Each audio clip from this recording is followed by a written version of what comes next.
amor.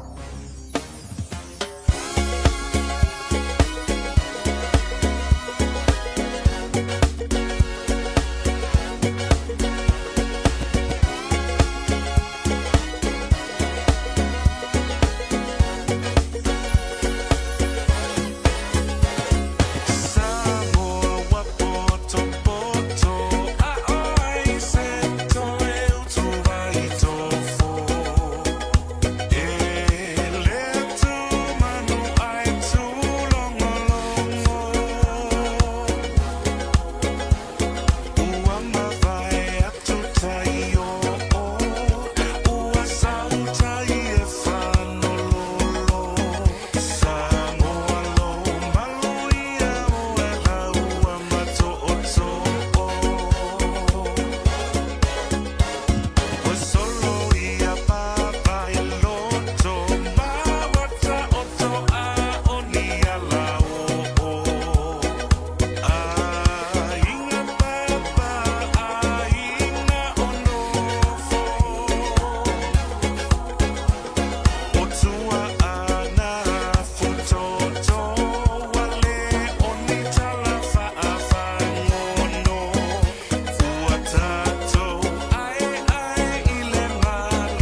na ole Radio Samoa se furulima iwa toru a mo e tautuaina o e ilaungangana fitua so le vai aso.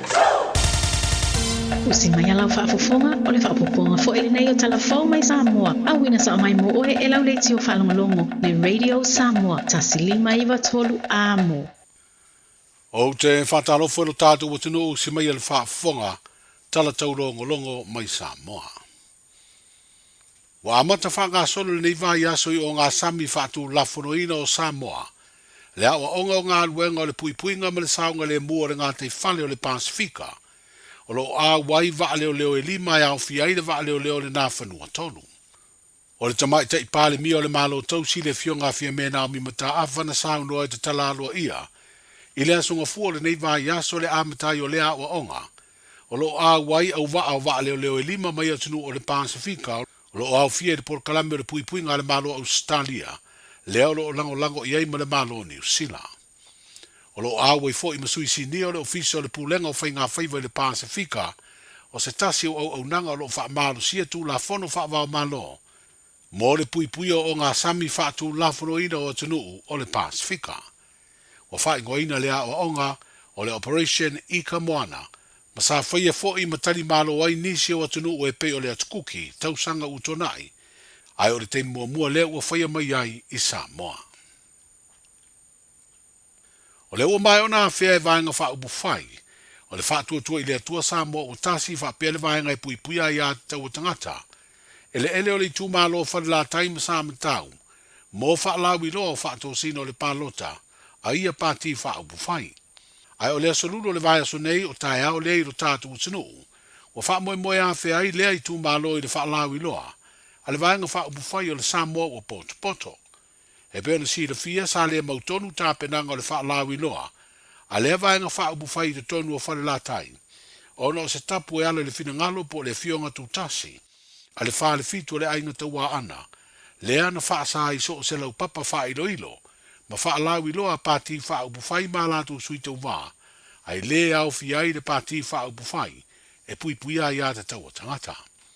Wa wha iloa i le upenga te wha ilangi le Samoa o poto, o le afo le dua i le awa uri o le asorulu nei, e whai ai le afio anga o si ufanga i whale la tai le lātu wha lawi loa. O se wha ilo fo i lea o le tawhai o se whina ngalo o le wha le fitu o le ainga taua ana, e peo na sa wha iloa i e se matai o le sau wha inga le wha le fitu, le fionga na nai wha manu i vara i se talanoanga i le vai aso umawai. O lātou talia le tu alalo le fionga le tama ainga i se awa noa e toe fitu na iai, le wha ai unga na au tasi iai. O le whai unga fo i lea na mafua e ona tusi atu le fionga le sao whapito, le fionga fia mena o mi mata afa le taitai o le Samoa o poto, i le komasina o whai ngā pālota ina ia sida le whai unga, po o ngā tasi mai e inga o le tūla fono whawai, ma le tūla fono o whai ngā pālota. O le sui tau vau le Samoa o poto le a tau vai le no fua o whare la taima Samoa tau, o le fionga whaalava au fasi tau una. Whaalau biro ma whaato sina vaenga wha upu whai, le o lo afe ai nuu mafio anga i tu malo wha palota e limas futasi o le tino, o lo wha au au pēre te minei, a o lumana i aida vai o sa fau e tapu ni ai e wha lawi loa e peo na wha tūlanga, e wha mute le so sa, luas fulfa o au kuso. O le asa lua le nei vai aso wa toi tau wau fi ai le wha amsinonga o whainga palota, mo le wha mai aina o su enga me ta upu tau i lu i wha le tūla fono, ua fesiringi ai le anga vaa o nisi o tui tau waa, wha pēr wha ai unga le komisina o whainga palota. O le lui muri ua tau alunga i eisu o suenga lea wha amsinonga, o le tangi le wha uruatu le suisa tūla i le tofi whaipule o vaisinga no lua, i le paya ingas furufitu o le pā le mene ua wha ta ape, ai o le sui tau waa fo i mo le vaenga wha upufai o le Samoa o poto, le fio ngā vā lasi lua pito whanua to ngā banga, tā fito sele. O lo molia i le lui le nei le sui tau vā le vaenga wha upu whai, o le wha tua i le tua Samoa utasi, le fionga tangaloa le lua tupou afa. O le asu ina mau o le lui i le fionga i le wha amsino sinia, o le wha amsino nga mau lunga, le fionga i avui Clarence Nelson, ma se tasi o wha amsino o le lava wha amsino nga, le sunga le i a tau le sa Daryl Clark. O isi lui ua mai ona su ina le vai aso umawai, o wha tali nei ni wha ai unga, e peo na wha tūlanga i whonga ina umai le asfareile o le vai aso nei. O le se furu ono o tangata palota o le tu malo fa palota o fale a lupo. Sa fasiringia lo lato wanga waa e le sitala i le lola palota le i tu malo. Mo le fai ngā whiriwhiri ngā wā o le atinu i le whae unga o le masida nei. O le wālo ia lo lato wanga waa o le tangata palota o le i tu malo. O le taunu unga leo le fonga ina o le alu ina whauru e nisi o tangata palota o fale a lupo. Peitai o le wala awina mo le teimi mua o le lu i le nei le whaamsinonga whae tu malo. I le whae unga o le vai aso na te nei. Sa toi whaauia i tua e le i tu na taro sanga. Ina ua mai a seido i longa ma wha mautu wai. O lea to se furuono o tangata palota e anga waa. E le si tala le whai ngā whiriwhiringa a whale a lupo. E peo na si le fia iwa se furuono tangata palota o le i tu malo. Sa whasiringia lo lātu anga waa. Ma wha pēnao na whai ai seido i longa ma wha maonia le anga waa. O le toa valu se furu. To toi ali se furu ma leono na wha awa o peo na whasiringia lo lātu anga waa. Peitai o lea walo ia nei lea to se furuono. O i lātou o nisi o le au palota ua le sitala wha le tū la fono, a wale whai ngā whiriwhiringa a whale a lupo. O le i tū malo ua wha mawina o stasi o i tū malo e leo o i se afe, le au whainga o tangata palota e le na lola, mo le whai ngā palota o loma nei. Ua na o le valu se lau whas furuwha tangata palota, ua le sitala ai. E tō lua tamai te te lavo o le atinu, o nisi o lo loto lo toi le ati na o le tālonga la kapia lo o wha lau tere o lato mai, i le whaafoina le nei tālonga i sea o onga lo whai e fiti. O le tamai tai o Crystal Tufinga, luas furu lua tau sanga le matua, mahani sa maedi luas furu tolu tau sanga le soifua. O ni match officials, ma o le o onga lo whaatasi atu iai fiti, o le a sanga si iti aido la si le fia le whaafoina le lakapi.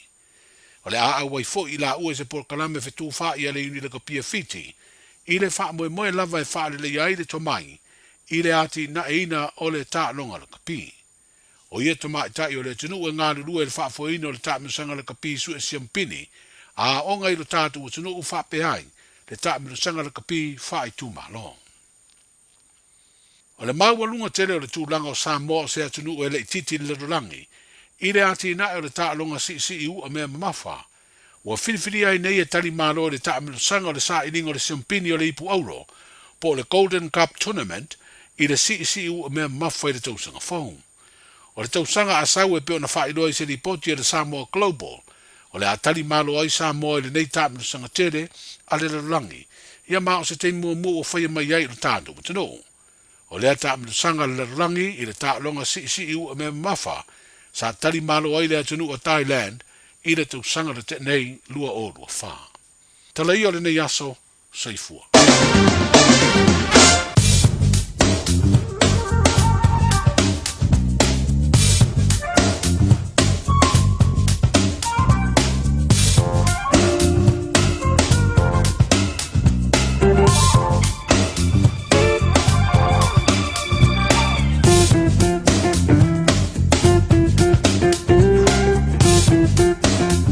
Nau te whaponga mano le tātou te noo le awina muli muli o tātou tala e pe an whaponga i le so. I le tautua mai o tanga vaia tipi au tanga vaia o langa le leo matai lo tau so fua mamuri atu. So mātou wola le aso a tai au. Toi whaponga spauponga mai tala mai si o tātou te noo i Samoa. So venga tala le tau lo tu malu vila pa mawina o kilani. So lima le maa whana o lo iei o kilani. Om ko malulu. O lona maulalo le malu o iai le po lima lona maulalo a wani se bainga o kelani.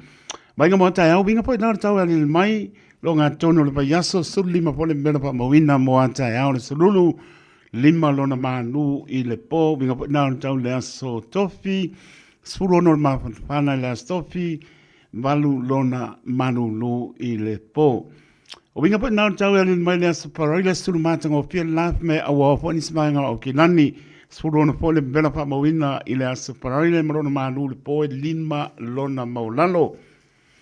Mainga nga tai pale mo la to ta pena iai mana i tau le stop ale tono tau le aso atao lo nga tonu o atu le stop le tau le suparaila mara sto nai ya ta pena me o silpi ave lungolo sa o ani pepe tupu mai Naiti tā pena iai. Pau tuanga re Water Safety New Zealand, Maritime New Zealand, me sonu tanga re benga le ACC. Patalopa si o tātou tono i Samoa, lau wa iwa miru te ele panu i Samoa, le wa iwa miru te ele pitu i ao te ora nei.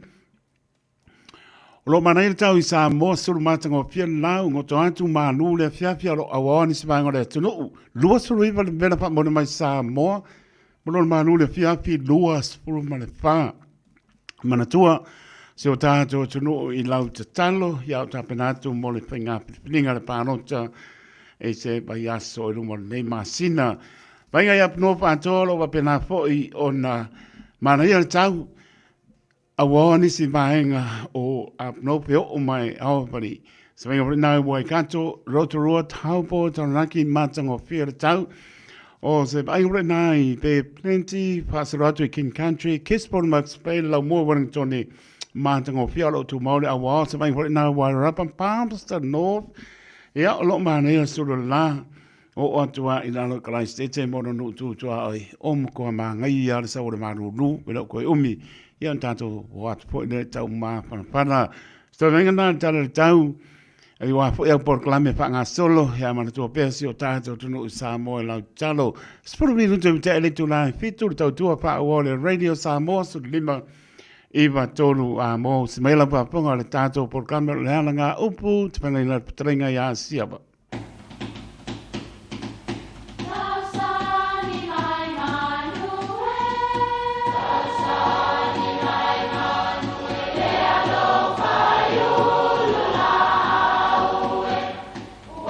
E o whanga manu i ululu o la au, awa e whawhanga i funga o la au.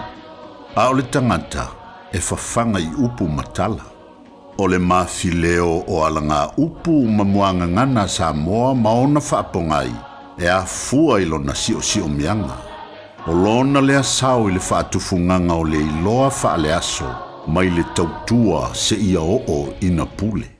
O alanga upu mamuanga ngana, ua lanto mamanuina le tō whamanino a Samoa, mana tua fo'i, e tāo fitau muli le atunu. Ua tutu lima le vai o li a waa. E whapele tala sai le nu o tufu nganta i vai i sawai. Le tangata le nei o li a waa, sa whaatua ilo na malo.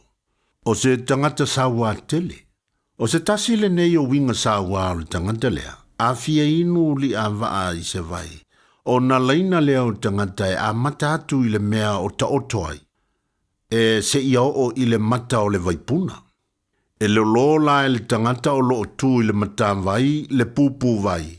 O na tutu u wha solo lea e tangata o lo o i le leina. Se ia o lava i ali a waa matau mawhaloa. O le muafitalenga le nei o lo o au mai ai ni winga e masani ai le o langa o le tangata. Se tasi o winga, pe a whai e te malama le i le tala le nei. O loo au mai ai se winga e wha maapu e pu e ai nai ia li a waa. Ia, po se isi fo i tangata e ai ni tūlanga mawalunga wha pena. Ia, e wha pea so umanatu. Le ai wha fitai lava, ave pea le wha alolonga i le to ina. Ia, utala whea ngai lava ia ia o le to ina e te le ma mawalunga o ita ia. Ia e lei wana o seu ngā pepe. Pei o se winga wha pena e mawhai o na wha mapu e pu e ai. Lona lua, e whailo ai fo i le tāua o se wha moe moe. E ui lama i na tātou wā i maila, wā i vasa. Ia ai ua wha malo ulo mai lama le whaife au ma le kalesia nei. Ia manatu lama e tūtū lima le vai o li a waa. Pe tasi pe lua o le mea tāua o le mātitiwa whesanga i e pei o le upu. Ua tūtū lima le vai o li a waa. Manuia lau whasonga.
O mai ia whaamano si whakamari o le kanesia whapatonga ke sianga marik Samoa mai wiri. Tātou bi ia i pēle anga lera matai o pō ele lama nei aso i lona mātanga o fie. Tātono lang sia pē tātou i whaamnenga mai sa so i fō turu i so i fō muria mano le atono o. Nau whainga venga stofi o lama nei whanaweti. Manuia lama singa o le nei aso le whaatasi mai o tātou atua. Po i lama le bi inga i le atua i le au noa. Suriwa mre ap midutu wa te ane tuna e fitu i le tautua le Radio Samoa su lima iwa toru a mo.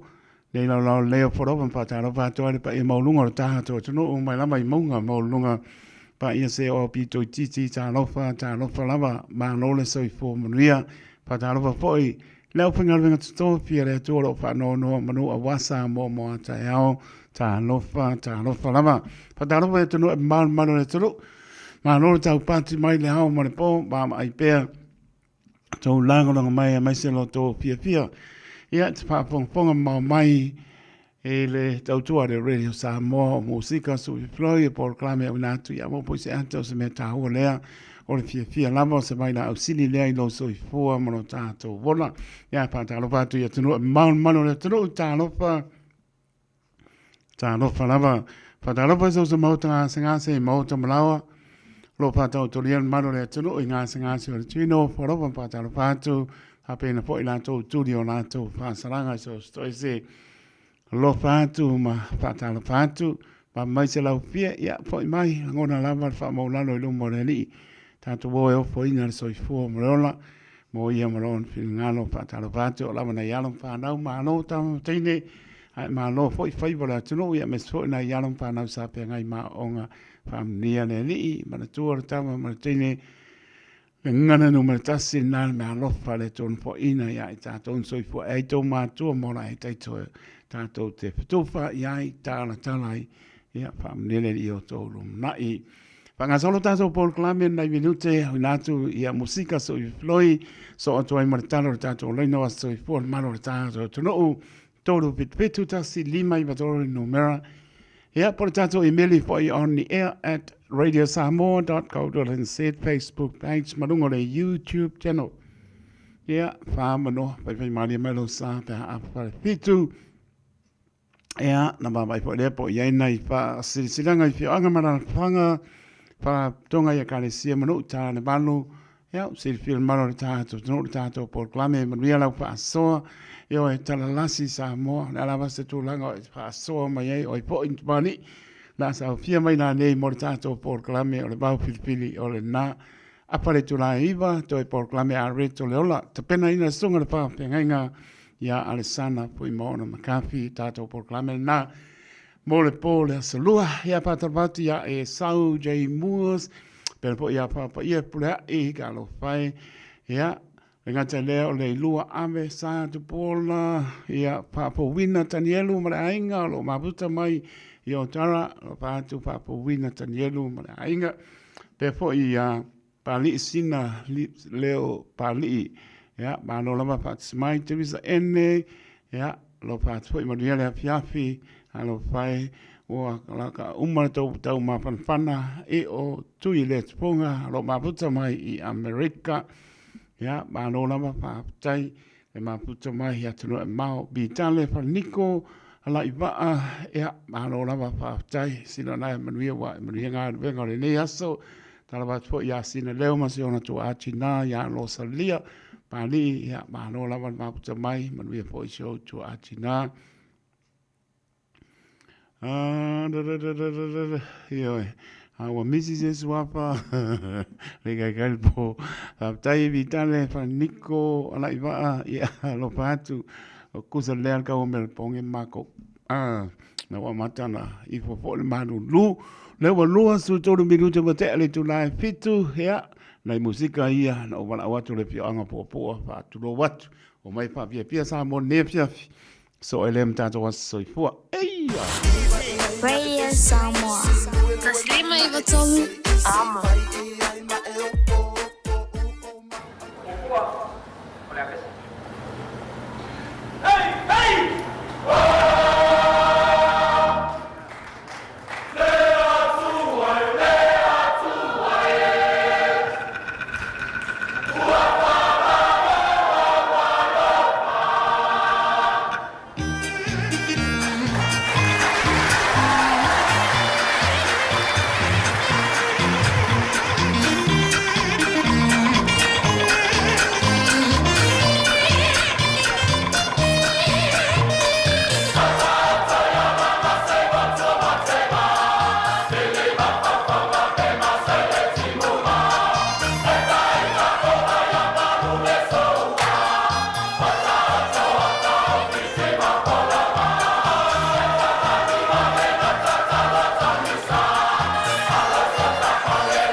Kalau Samoa upang madia yo faivaru. Talo falau Samoa o ulang mata me alufa. Mana tua lele tio tasili mai matolu amo.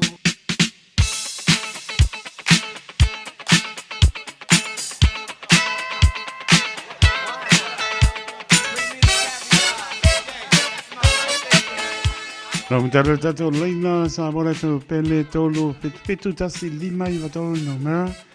Dora tato I meli apia polinga. Lunga le YouTube channel maua lea lona pa. A pia mai po ian pa ilo po leo no waso pua. Lunga lea na leo. A mai po ta pena po tato porklame se pese manaia. Ka walengi mea no pole fia no mutalo tato leina. Toro pitu tasi lima I watolo no mera.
Mora mno sa no mai chano pa.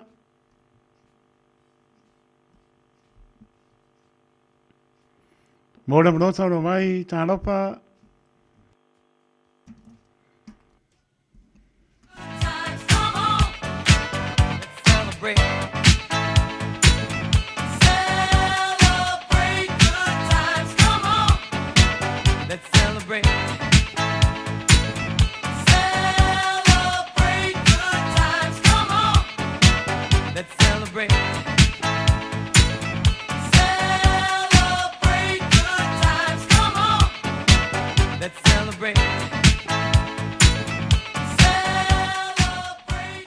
Mora mno sa no mai chano pa. Hello.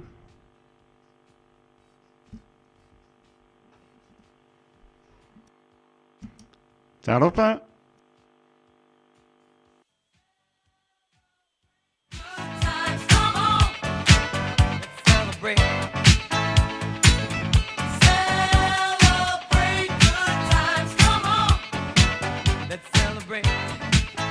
Ramno tato leina, se vai stato emaili, po lungo le api o po linga, ia ma le YouTube channel. Ma le ailo, pese lo kako. Let's celebrate. Celebrate good times, come on. Let's celebrate.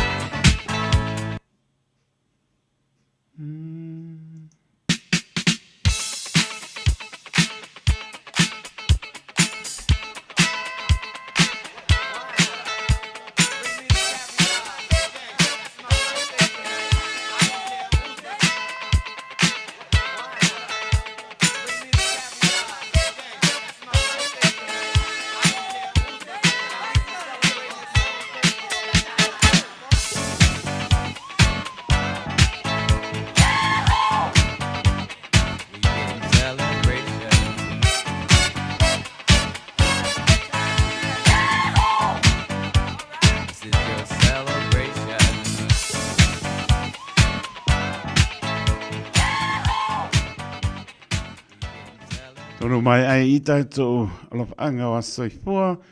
Vele whatau wa ale au ona whai mawhong pa aleo poranga le Radio Samoa.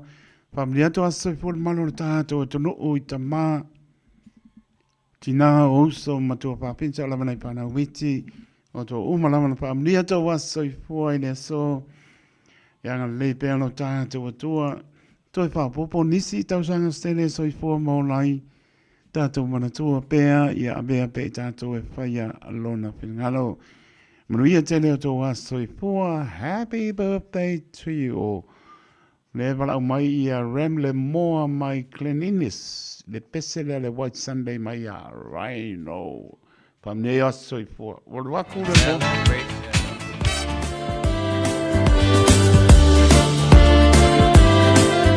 Mai a soma le... Tātou atu I pā a silisilanga I whio anga marampanga. Ile mata, olo tama, olo tama, sapta oma. Ile mata, oia ile fia, oia ile fia, oia ile fia. All in the four, I feel le tala lele. Salta ai nei. All in the four, I feel le tala lele. Salta ai nei. Hallelujah. All in the four, I feel le tala lele. Salta ai nei. Salta, salta, salta ai nei. Ele alo ai se tangata fire.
Matu ale no e o tina lea I au se astoi po tano pa malole on sai mai Ia, talo falava I lau sunga le awa o taito. Tai lava ona sai mai ia na mo ta mo. Ia, tai lava mo le manua.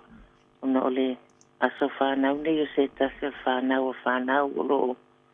No fola to I Sydney, Australia.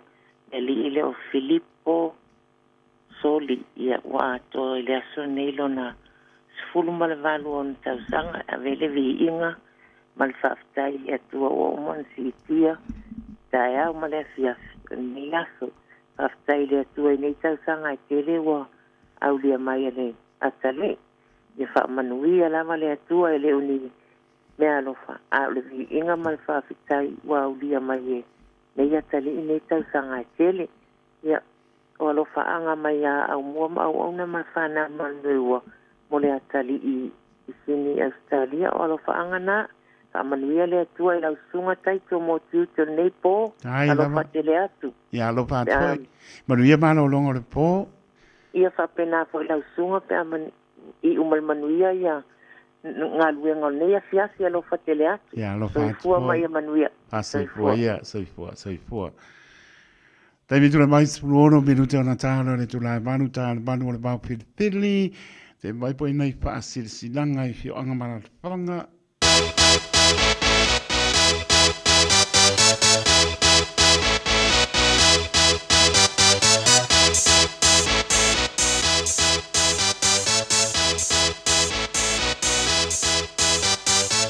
Y'all ready for this?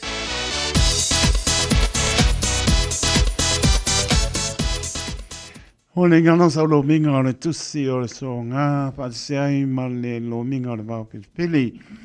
Ma wai panu penga o Samoa sipo tutuila manu o nisi o tala o Samoa le ngā upu o le mtapa ioian matai le whainga o wha ala lame pe o whai punga Mariu, o leo seo singa o ainga, silpa inga o Paolo, si I pa loalo, whalangingo e kāne sia, ma le tele o le ngana pa loalo, Fitzpool tā lāne tau le tātou tusi, pa le penga le nau iai, na le Radio Samoa lava e mawai tolu ono pa tolu Hope o Avenue I Manukau City, monisi pa mtalanga, tala noi lau ponga pia on mato o pisa, ila o iwa loa no loa tslima iwa tolu no mera, o iwa luan luat silima I matoro no mera maua lea I lava mātou. Ia pē te tanga iane le sharpradio.samoa.co.nz pa yeisa oka a tō tino le tama e o koe lo mara lo mota lo rawa ia a inga sa tāpatoa I iwa I lava marapāloalo e tawai mā tau te pāse sila tuai e whapea wa ia il pina ngalo ta mā po suafa o tātou a inga sa tāpatoa I iwa. O lea whai ala pene o inga ma le tā noanga a suli ma peoi uma o tāpatoa moangu tia lurua I alii o iwa. I lea sa sulua se te marua o lua lima I le lawa o tāpatoa I iwa. Pasala leanga sawai I Samoa. I leitu la iwa I le tai au. Mātou tāla no hatu ai, ma mala au lia lo o tau pa ia, ma lo o tau mamanu. E su mai, tala mai au, tātou a wai ne aso tupo ina, a wāl wha moe moe se o tātou a inga. Ia teu, ma whāle lea, lo tātou lo tau whale. Ea, so alau pule ai nofo o matai, se o tātou a inga, sa pua ina. Maule a le tāu pia lama, le whai unga, o le antasi I aero tātou a inga I le aso I lole awe I mai ma le paa alo lava sainia le nei pasa launga po le pasa zilanga suapo le a inga sa tapatoa. Tapatoa waita lima, tapatoa hanga sa, tapa leti, tapatoa Josefa, tapa kesio, tapatoa laifa lima, tapatoa fua mai, tapa mua aba. Ia, mai se suri o le ainga sa tapatoa, o lo ono nofo I le ainga, morisi vamtalanga I fia maramlama tini ai wha a mole. Papsota mai tapatoa fua mai, tapa mua aba po esta to pilau te vanga. Tapatoa fua mau, o ruatasi o varulima, o iwa lima, o ruatasi o varulima, o iwa lima, po esta to pilau, o ruatasi o ruaiva, lua ono fitu o ruatasi o ruaiva, lua ono fitu o, malenganga pa alo pa tai. Le fionga sa pali, pa sisilanga i le ava ma le whanalo mo tama whanau umo le fionga sa pali. O loa lalam papa au i au kilani ma o te ronei, le pa ia lama lea a wale su, o le tapa au pa sina le sunga le mani atoa na wha longo i ai Samoa, o le pa ia lama lea, wau so li su to oa o le sa o na lua, le mamalu i ngoa matua a wā mango mali se upanua, e ama upu ia te oe sa pani. E fia pa manatu atu na tātou lotu pa manatu o le tai au fau e whaia le sa lusu whao au kuso, lua oro lima i le manu manu le ka le sia i manu kau, pi IPC le malai o whatu ngā titi, Balu Spuru Wiley Road i Pāp Toi Toi, taimi a mata mō le sinifio le sauninga, wha le fiafi. Wha manatu atu la tātou tau langa e pei ona masani ai wha mole mole, e a fo i tau au mai e ale tātou plate ale a inga mo tātou wha marostino pe a mai e sauninga. Alo whangia e le tua wha mo moe mole atu iai lo tau soi fuam so mātou wola tātou fiei no iai na manuia. Ma le wha alo ana tele, sa i nia sunga le wha pengainga i a ka rima whai ai ma le lau lau a pono le mafutanga whaptai. Pia wa uma pele. Ni ai, ele uma. Ai se wha uma pe a o la skoro maki. Makuru pas sangaletas. Ia, na sa i leo te mari o le atunu upo ai o la whea ngai nei po. Mafutanga alo ma whanau o whangawhau ua toe bala atu lo o tau pa ia ma lo o tau mamanu. Ai tai nane so upa olo ma so ungafa ma lo o te maluai. O le atoi wha taunu ina le tātou mafutanga i le asa suru ono o au kuso lo oro lima sulu le aole no whanga numera valu awa stredi o tau. O tau rugby club o ai fo i se tama whanau le nei no o whanga whau o e moa mai le nei pasi silanga whio mai, mariu mai, tala mai au, wha moe mose o tātou nuu i le aso i peo ta ue lunga o le isra elu lama ia so e lama lona wha marama e mama ai lona nuu po o mai o le wala watu lea i lo o tau pa ia ma lo o tau ma manu tātou whenua ai i le aso wha so tai mai le lau lau le numera o rua tasi o waruono rua toru lima lua, o rua tasi o waruono lua toru lima lua. Pole o rua tasi valuiva, toru lima valu tasi, o rua tasi valuiva, toru lima valu tasi, pole o rua pitu, ono iwa pitu, o iwa tasi, o rua pitu, ono iwa pitu, o iwa tasi, ea mapasiri taitai fono, male lau lau a fono, pa taio taitai fono, male lau lau. Oia lela pa uma koe kasia, a inga sa lua pau, mātou te pāturo watu, i lau pāpunga anga sa moa tulou lama.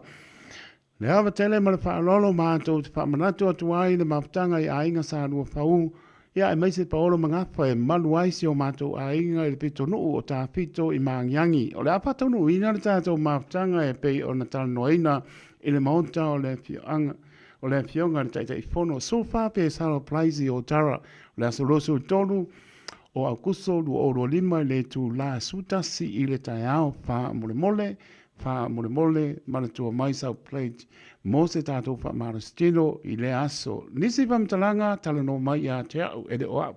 O rua tasi o varu o, ono tasi pituanu, o rua tasi o varu o, ono tasi pituanu, pa aptai o taitai fono, male lau lau a fono. Le eswai bai asa ma se mau, sa mofa ma ngalo au ona pia o le tala pe ngai pole whaanu peina. Ia o whaasi silanga i whianga mana whanga pe on whaponga iai, manu api whale poturu tautai, sera nautu iama pa ma ngalo lau whenga nuenga. E ma lolang mai le Pulenga le radio Samoa mo le atua pa maloma pa tali maro le tunu pa nia le atua o iwa no lua tasi lima iwa toro numera ia pa fia sila fia tili male nganga pa lolo se sa ili po tau no mai ia tamani o le tunu pa darabatu lua ia li lio la tanga tu ngamala malo le mai sini au salia mana inga pa tai lo lo yani lio pa pena boya sa lio le tele ma ana uso lo fatu a lo la vale eva mai e o manu lu ke le mako ku ka lo pa tui pa so o me o le uso lo fatu tui pa so ma ria po le piafi pa tai ma ta mai seu lo polonga io e le ko polonga ses ma liu lo ke viso ka le pe le vai pa mai lo to le a ba ai tato e le o ko e dua la le o tas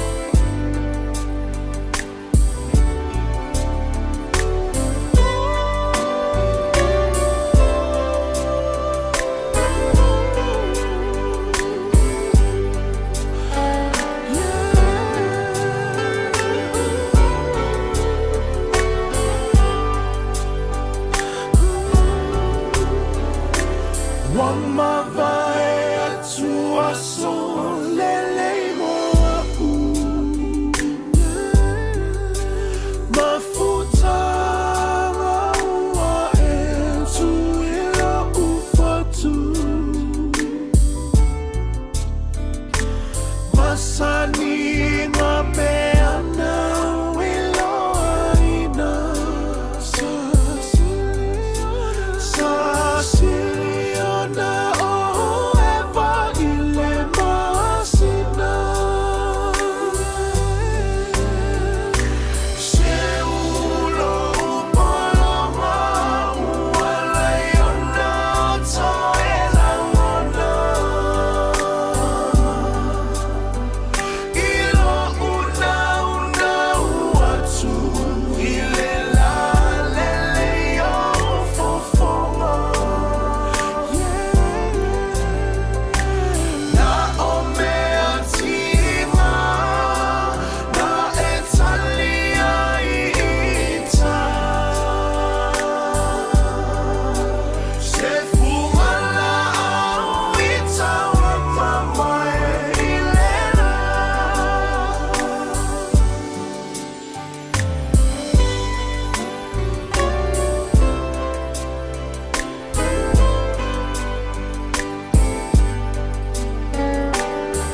Beta Drive Doctors ile tau longa fa tau I mangele fa pea manrua mo le vainga o so singa se pe amana o mia e fa tino e foi matui pui o le fana witi o tui pui le covid is flu river mo I lato is flu on tau sanga malunga atu fa pea matui pui o le flu pala au telefoni lua lima fitu valu lima iwa valu mo so vano e fa tino ai nei au nanga o fisa fo mai mangele I taftafane on McDonald Amanrewa e taftafane o le falitusi po le public library Beta Drive Doctors Clinics Sunga o whenga whakao elo kawa le fōu maunga Max Ila. Senga uka amilo e o kilani. Mo koe foi mai lava I o Tara I le Tire World and Auto Limited. Lea ma o aiso skoi ngā meg ma pa uka avar. A ole me piko sidi. E ngā le lua lima ka aladwa ia so le kokongi. Le Tire World and Auto Limited e te mawai ta avale ma pa utau ngō fie ya New Zealand antoa. Mo fo I se ti mag wheels mo so se tu ainga ta avale ma le telo isi au onanga. Warren Fitness I le na ole se fulu tala pia I fa I lo iena e fa afafonga le Radio Samoa I nei fa abitoa.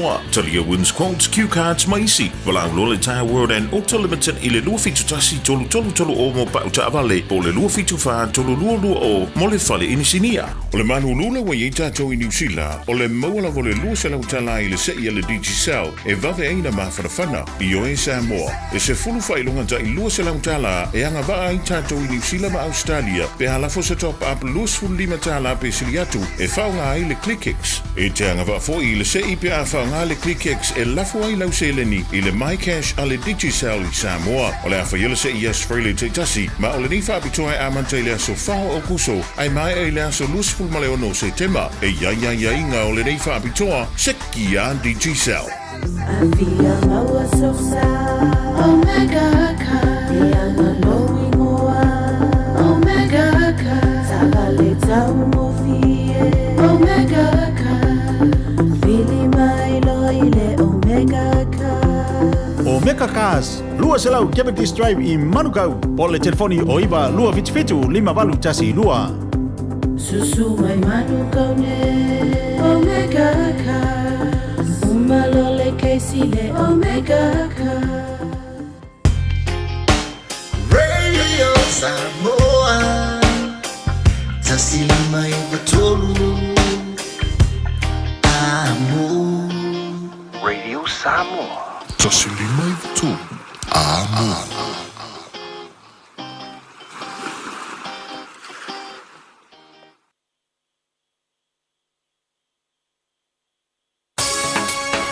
Another one. Phil, Sembo, Max, V, M, Studio. We're back. Simple mind. On the jam line, boy, que se você vai. Vai eu fica fácil, fia mãe. Fica com minha solo vai, vai nice. Say my easy, lot of my style, my shot of my nose, down. Make your body go round. Luma lano, fire yo.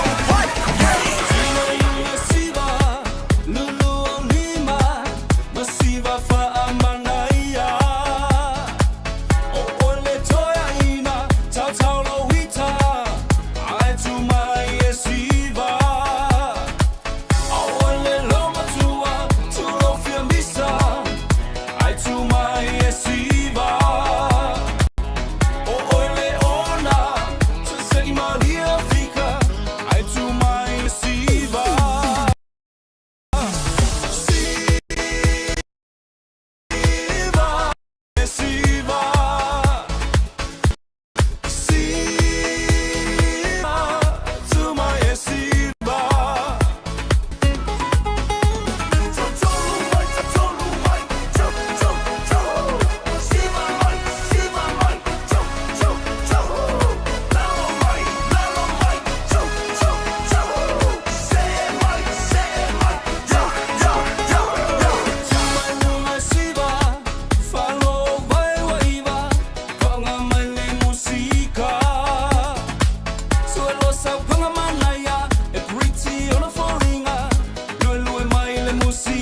tole mai le ua 5 minute ua te ale tula manu. Ine tautua le Radio Samoa su lima iwa tolu a mota dono manu li lau tāpo inga Samoa. Ia usi mai ala ponga le tātou por klame pe on masani ai po o asalua le bao Filipili. Manu ia lau soa Samoa. Arue, aruo, arue so mai so. Arue, aruo, arue so mai so. Ia sa fo i sua mai so. Ia sa fo i sua. O le tofa mamao ma le utanga o Samoa. O le vao Filifili. O le ngasu e whainga tā o nā saina.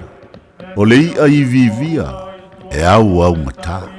O le fue lave lave e le whaingofie lona tala talaina. O le papa mausali ua uma o na mamanuina. O le nei polo kalame ua whaingoina o le vao Filifili. O se wha manatu. O se whangufangu o anga nuu maanga i whanua. A wale fuanga lalovawa. A o si olo pito waa le tantou polo kalame le au wha fuangae. Ia mau le to vae. A wae tau fi ese le atunu. Ia manuia lau wha sausaunga i le nei po. O awanganu o te fia ian. Arue, aruo, arue so mai sa. Arue, aruo, arue so mai sa. Ia sa fo i sua mai so.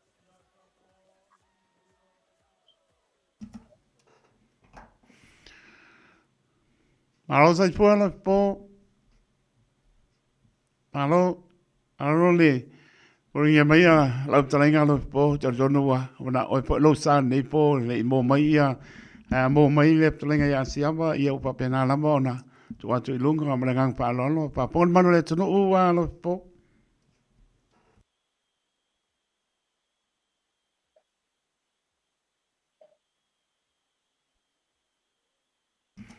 sa no mai lo po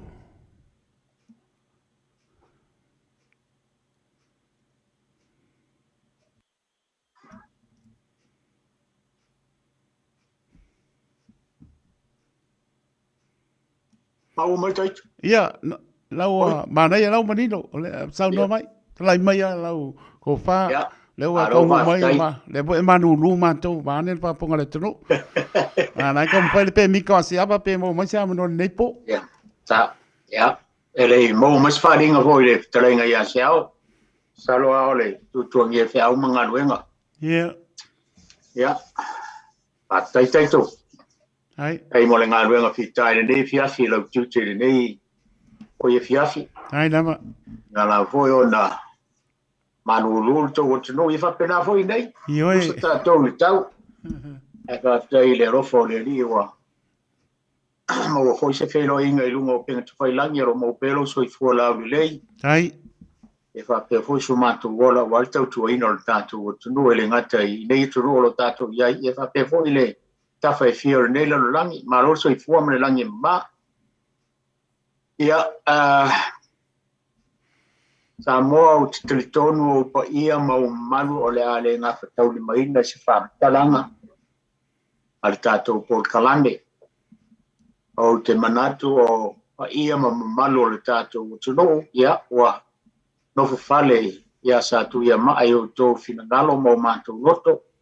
O le ale to e tau wha mau po inga ba te telitonu o pa ia o Samoa mai le vau e o ai fa vau mai tai sam summer tu manua se ia pa ia le fa so ori ia po maota fo I film po tu no te wilo ai malo o te telitonu o le na wo ina le fa to tanga fa le polu mai to fa sa ili e tupu mai e o le tato o no o le ale to o ia se fa talanga le nei fiafi ia ai a ia lo leo e fai mafunga tau moni. O le tātou Paul Kalame o le vau Filifili o Samoa o te telitonu a le pau mai le tō whantua i atu I pea o lo Samoa. O lo tūtua nge e whia au manga luenga o te telitonu foi i a whapena foi le talainga i a sea o le malo. Ia e ofo lo fatu, mo whataro fatu pa I o le tātou tino. Ia o te momua lava o nau fatu lo watu. Patalo fatu le pa ia le au whainga ia le tua O lo fa tuna paulia i so se fata faitaulanga wasi manuia o Samoa mo nei mātai au. Le ngata e o tātou o tunu i Samoa, ia whapea fo ia tunu i whafo manei o tunu o lo mātou na nofo. Papa Hawaii, patalo fat, malo so i fo maua ma le langi ma, malo le ngā luwe. Ia au te talitonu lava, lo tangata whātau wā o la au tau te tala. Ia o lo manuia i whaiva o Samoa. Ia o lo manuia i fo ia mātou, fo i fo fuanga si mātou Port Kalame, malo te talo. Malo fo i tautua a wale kalesia. Ia whātalo whātu pa ia o le tātou o tunu. E lava nau whaiato pa ia mamano le a leo, ia se leo sa le au le mei fiafa. Taritonu ia unofo fale ia satu ia mai pe lava nau whaiato. Whātalo whātu. Malo so i fo maua ma le langi mama. Ia te o tō ta mam tina o le tātou o tunu o lo whaiva o le tāpuai. Ia a o alo whaiva alo mwhanau ma tātou o tunu o i au mga luenga i le aso ma le aso. Ia malo le tāpuai. Malo fo i le tāpuai le nei fiafi. Whātalo whātu le tātou Port Kalame. Ia o le tātou Port Kalame masani le nei. O le vau filifili o Samoa. Ia e le tau manatu fo ia le ao ia le puata mwhainga pe ao ia fo ia le vau filifili o Samoa le tātou atunu. Masani a le tātou atunu ia souma. E le tātou Port Kalame ia o so ngoma. Le o mātou fo ia ni whaia onga po ia o mātou lava o ni tangata whātau wa e batu la mātou whāsoa ia te tala mai ele tō whāma ni whautautanga le tātou atunu. Ia ma whāsoa mai fo e le tātou Port Kalame. Ia o nei lava Port Kalame o salo a savalia sifuma le 5 tausanga. Tātou a mata mai lava i nā vai tau ele. Ia ino penga te whailangi whapenei. Ia o sa na whāsoa lava i lungo le letio. Ia o nisi fo i o tamam tina mātua o whailangi le tuni ngasi a sa whāsoa mai. Ia ele mwhaiau na ngalo le tātou Port Kalame. Ia o nei fo i vai tau. Ia ua sui foi le swinga o ia nei la lang ia te lava sa masangi o na mātou malanga foi le tio ma faso atu ia o whaingo whiere nei vai tau o mātou nofo foi nei tu no ma whea lava se tuo le nei la langi o lo mātou nofo ia e faso atu la ia ona o le malosi foi o penta whailangi le nei vai tau ia pataro whātou i tātou Port Kalame. O te o le au amata atu i nisi fo i o tala le atunu. E le ngata o tala e mawai ia e ni upu fo i e whao ngai la unga le wharupon. Ia o nisi fo i o tala e fo i o nofo whale ia satu ia mai o tō ai whina ngalo. Ai o fina ngalo le tātou o tuno. Masani fo e teritonu fo e o le maua le tātou Port Kalame ia e tauwhi SS le tātou o tuno. Mela lea se sa mai ala u whafonga sa moa ia ai o le amatatu le tātou Port Kalame. O le tala lea o le au whaitau o tua. O le tala fo i le maua i le upu lea ua le o ata whasia ai o ata o le manuia. O le o ata whasia a o ata o le manuia. O le whaitau lea e maua mai le wha tāwhea ina o le li e tangaloa tūmunu wao mai le tolo ho i le utu fiu. E le no o vai a whai lea sa au maua i le tangaloa funwhe ai nā vai tau. O le tala ma le mau e whapea. A o i le teimi e whe emo wha lau so ai wila i le tolo. Lea i utu fiu. Ma papa ai fai tili. O na i lo le tangata o le whale sa fune e vai e whai.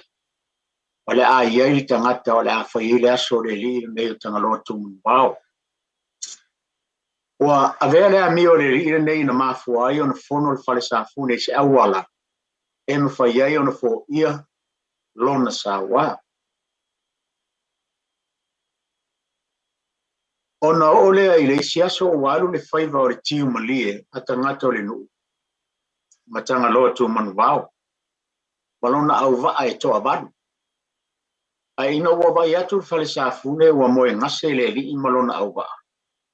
Ona fitango fiane le ua tu le matia I uma le li I le malona au va. Ile sami ai toi so solo I vai e fai. O le mauma le tala e whapea. O le tā whianga le a tanga loa tu manu vao malona au va ai to avalu. Nā e ane ngā tai o whare la tai.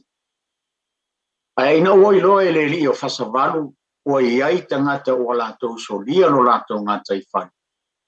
Ona whai ane leo whasavalu, I le isi tangata o le nuu e ingo ia vai, ia vātu I tu. E aluane I ngā tai e whaitau ai nganu e whā, a uma, ona whaitau ona au mai le iuta I le nuu. E iei la le mauma le taritonunga e whapea, o le whaapongai lea, o le isi whaalanginga e whapea o le nganu e whā. Lea I whare la tai. Ai o le toa walu le au waa, wana nofo I lava I whare la tai. Ai na toi malanga tanga loa I whare a lili. Ma ave le isi e to tas. Ai na nofo ai na le to fitu. Le fo iei le isi mau I nei. Lea iei whare fitu le ati tanga loa. Ina wo o le tasi aso o le to e emo whaalau so la o le wila I le tolu tolu.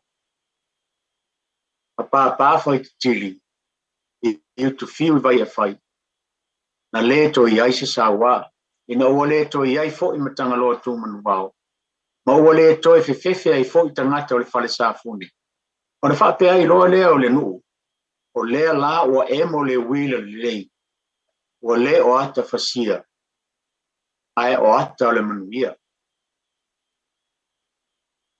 o lona winga o le upu lea, o se wha moe moe o lewa no fuafua mamao. Ai o wha tau no ina le manuia.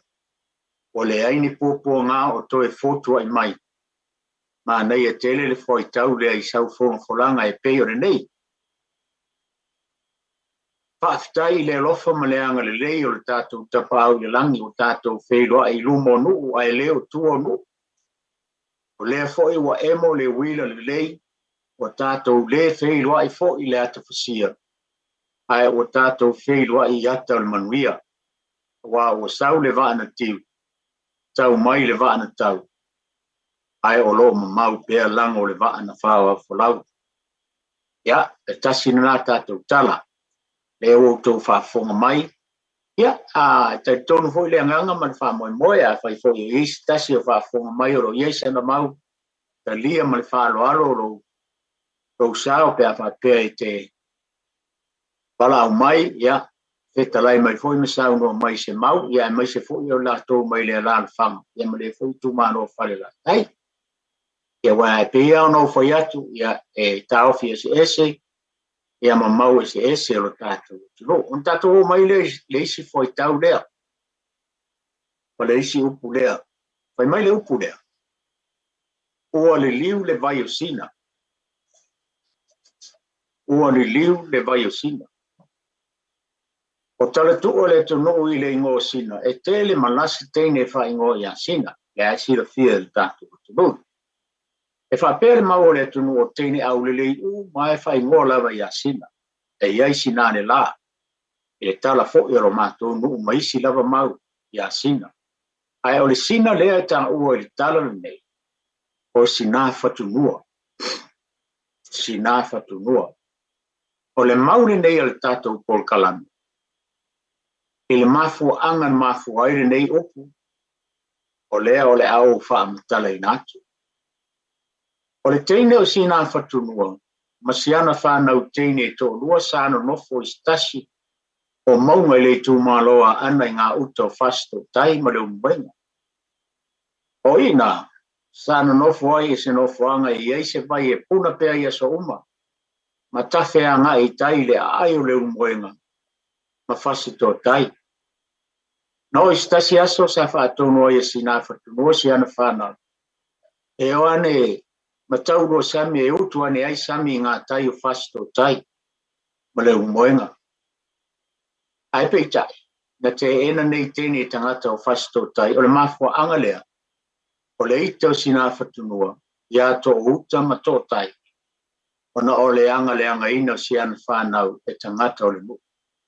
O le mafua anga le na o ai teine ua utu sami i le whanga.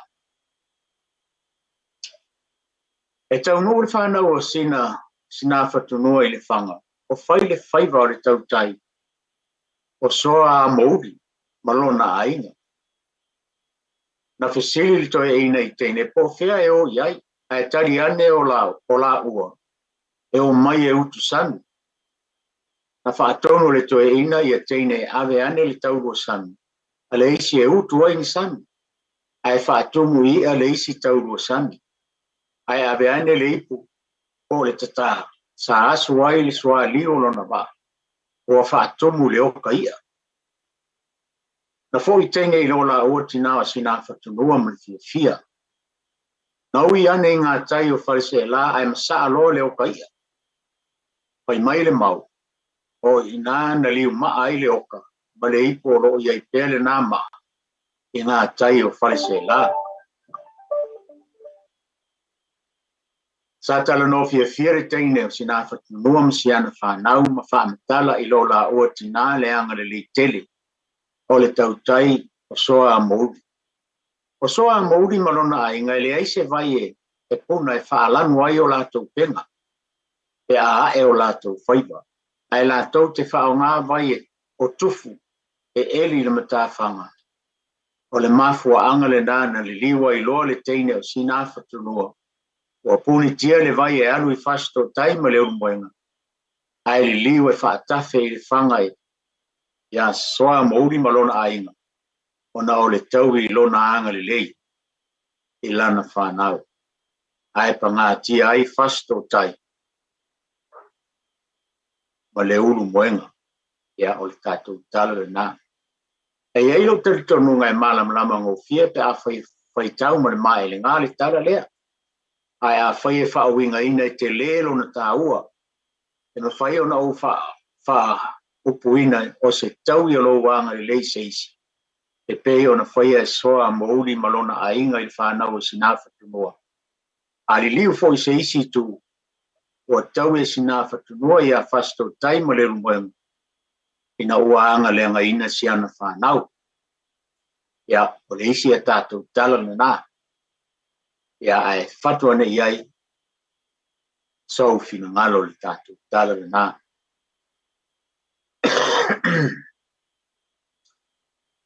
O le isi tātou tala, a whonga mai pēsa mua wai umil tātou taime I tū lama le awha. O le upo e whapea, e te le lilo, e te le lano. E te le lilo, e te le lano. O le tala lea mal mātou mau, o le auso teina o sinā whaalua, ma sinā boula.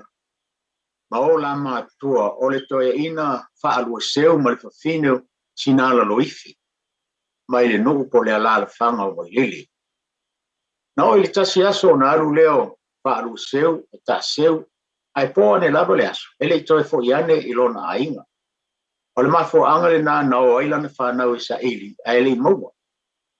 Na sopo le nuu o si umu mao ane ngā tai o muli whanua. O si linga tali seu, o le maua le toe ina. Ai whetau I male aruane o le waa o tangata mai fiti. Na o mai sa moe sa ili se taula sea. Na te fo ina le ngase o le tui fiti. Na bala awane leo teine la tau te malanga. Ai mo musu le au malanga. Ua fiu le au waa e tau walo le waa. A ua ta au fie teine leo la ua mana wha sauli. Ua malanga wha atasi nei teine nei o sina wha alua ma sina pou la I fiti. O na afele I fiti uta I manua. E malolo ai. Ona toli ane leo niu o feinu ai, ona ave ane lea ua utu I aisami. Ona toe momono lea e ave le soa sami e fofo ai le tui fiti. O le tui fiti lea, na uso mua I a sina poula. Ona whae e leo le ngafa o le tama soa sami ab ava. O le ingoa na maua mai I soa sami, na o mai matene mai Samoa. Na manu I aile tui fiti. Ona toe usu lea le tui fiti lava lea I a sina wha alua le uso sina poula. ona whae ele o le ngafa o le tama, sa ula te tele o penga o fiti, e wha mana tuai lei o le sa ula te tele, na maua i le whaiva o le tui fiti, ma le teine o mulivai o vailele. O le ingo le teine na mau mai na ua fesili tui fiti ia sina poula, e iei nisi mea mana naia e maua i vailele, i sa moa e tali sina poula, e le aini mea mana naia e maua i lo nu, wana o sio o mulivai o vailele, a whai e te wha manu wai, e te le lilo, e te le lana. Ia, au te talitono e whaingo fia na wha upu stasi fla fale, ia po stasi foi o wha fonga maile whai taure nei, e iei le talitonunga ma le mau e wha pēr.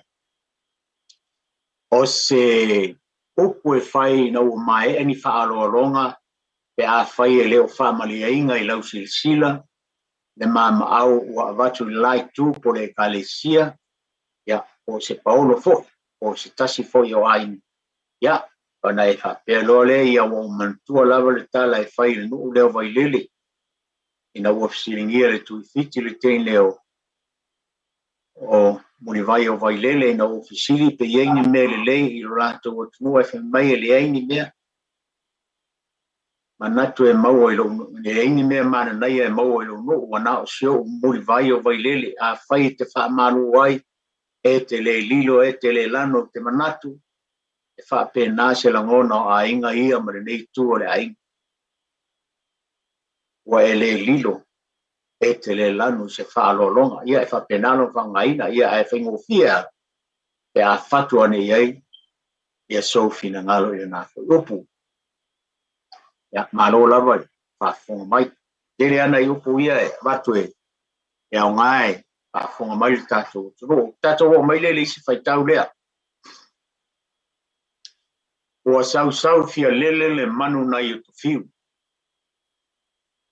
Ua sau fia lele le manu na i utu fiu. Le opulo na lua e maua e le tala le tasi. Pe sili muri mai ia mua mai. Pe sili muri mai ia mua mai. Ile vai taimi o le tuo le malo le tanga loa fune fe ai le tuo fa sale le anga le tolo utu fiu i vai e fai. Na fe taui ma le tau nu o le ungali mai fiti. O le tamaloa e ingoa ia mua mai. Ma le fafine o lon tolua o muri mai. O le ungali lea, na malanga mai fiti ma au mai le la manulele tu tonu o le whanga. E titula atu le li o tanga loa fune fe ai le manulele a le ungali. O lo o tau ma fai e apata ma sau ma fia lele ese mai lona o whanga. Lea e mawai lea ngā upu ma le whaitau lea le atunu e whapea. Ua sau fia lele le manu nai utu fiu. Sa le usta ia e le fine o muri mai. O na tango ane lea o le fine, ua tau mawhai e te tala ai wha lele ese. Ai whai ane tanga lo, aua. Aua lava ne e mawhau ma tau mawhai e wha lele ese le lua manu. Leanga nei tei ua wha umatia e manu o Samoa leanga fe ai. Ai le mawhai lava le whawhine o muni mai. Na mafu ai o na tango ane o te tala le o whanga mwha lele. O mafu ai o na whasi mate le manu lele le rungali e manu o Samoa. O na wha anoa noa ai lea o mua mai ua ita i lona tō rua ma wha pēa ki ai. Sa te tau lava o na e fisiri mua mai i atea. O na whai atu leo le me whai. Lea e mawai le upu wha muanga ngana le atu no. E sili muri mai i a mua mai. O le upu lea ua sau fia lele le manu na utu fiu. E ave e se fesile wha inga ma se wha moe o tau nuu manuia e pei o le nei. O le so, o le aso le nei, o lea ua sau fia lele nei le manu na utu fiu. Ina ua tau lau o le wha moe sa wha wau po. I le tele o aso maturi matai po a fea se lao e wha tau nui nai. Le tala foi le nei na mafu aile ingoa o manu Samoa le tō tau ta ua whale aliri. Ona o le usunga puna oa ia tau pi whangalau le alo tangaloa fune whai. Le e mawai ma le teine o tau ti a pango fie. Alo le sai. Alo fa fong mai. Lewa. Se vale lus fu ma 5 minuti e talon faitau a tatou tala. Alo la vele sai. Usi mai pela fa fonga. O le tala na maua ai le fale o itu au ma la taua. Fale o itu au ma la taua. O le teine ula le mamae, o le isi ta ofi e whape, o le teine lea o le tua fine o puna manaba. O le whanau o lua whatari i lana usunga mua mua, ia sina o tae o pai i manono. O na whae e leo le ngafa o tamai tō lua o puna manaba o le isi mau lea. Ma le teine e ingoa i a ula le mamae. A o le isi ta ofi. O puna manawa, o le ungali ima le la tamatene e ngoi a ula le mai. Ia, ai fatua ni ia o mawhauwhaunga, ai aunga lava i le mea tasi. E whapea la le mau. O ula la e mamai, le na usu mai eitu i a tua le utele le iti. O na whae e leo le ngafa o teine e toa lua. O loto au sia, masina le a au. O ula le mamai fo i lea na toe usu mai ai, tui manua ia fotu. O na whae e leo le ngafa o tama e tōlua, o le whanonga mamatu. O ula le mai fo i lea, na usu i eitanga loa fune whe ai. O na whae e leo le ngafa o le teina o sina au vale. O le teina o sina au vale, na usu ane i eitu i atua le taua. O na whae e leo le ngafa o tama e tōlua o a lei mapata. O tama ia na o i manua. E taunu atu o whaile a lofi saa le tui manu o malona malo. Na taunu tama ia o na ane lea o fitolofi i lalo le la au le ifi, o la lafi aine i loa ane la ua e tangata.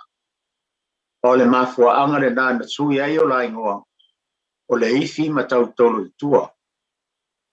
E na ua whaalongo le li o wha i vae le atali o tui tele, wa ave le tu mua ma le fale o le itu au ma la taua i a le ifi ma tau tolo i tua. O na le fia i lea i na ua ave uma mea i a le pata. Na o i le isi aso o walu le malanga atama mai a le pata ua afe i le ode. E o ane tangata o moe whaasau i a le ifi ma tau tolo i tua i lalo le ifi. Lea e maua ai ma la e fono o ta o nei o lalo ifi ma fale sau. O le fale o le itu au mana taua, na o sa o lava ave i fale a liri, i a maa e lopa ma le avasa, lea i eil whalanginga i la ua e whapea, o tamana le leo i le fale o itu au mana taua. O le mafu anga, ona o sina au vale le afine o tangaloa fune ai. O sina au vale o lona uso i a taupi whangalau, lea na usu i eipuna oa o na maua leo manu Samoa. Malona tua fine tauti a pango fie. Mau mai perto vai. O mane nā tala. O le isi tātou tala. O le vaa au i matangi matui sa mau na tautou i lua. Ya. O le isi mau lea le tātou por kalame ma isi fo ia wha mau monga. Ya ai. Tali tōmu ale nganga mai whamoe moe, ia e tau fie se ala tātou o turu. Pai foi o whaafonga mai tui sa mau ma le tu o le tātou o turu. Ia, le ala tātou whaasoa, mai mau e se ale tunu e peo na ufai atu. O le ifi mtau tolo i tua, o lo la ua tina e peo na leona tō whaafonga mai o le tātou. Tāna leo mai atu. O le ifi me tau tolo i tua, o lo la o tina o Savoy. O le mafua anga le na mafua o na malanga i Savoy. Sa ili le ainga o sina au vali. Lo la o tina. Na mo tau nu le malanga i ngā tai o sale longa i toa oi mane nu o tafua. A le bai taimi le o iai pēr tanga lo fune fe ai. O lo a langa i tangata ma leo le vao ma le sani. O na lo iai tanga lo fune fe ai. O i nei fo i na mafua i le upu. O sare vao, sare san. E toi fo iani tama ili mea na toso ai, no la vao o le ai o ave tangata, ono o sare vao, sa fo i san. Ona sa vavali leo le ifi mtau tolo i tua u tau nu le o ngā ele toa o i msale longa. Ai tau nu atu. ele fale o lo nofo mai ele toe ina matua e laulu sina ele matua tala o lona fale ua faamatala e tama i le toe ina o la ua fia maua soasoani ona ua ave ese le tagata lo lava ona fesili lea o le toe ina o le ale laau na tā ma fau ai lo lua va ae tali le ori o le laau o le ulu ma le maota ia sole o le lei ua maua la ingo au tulafale o le ulu ma le maota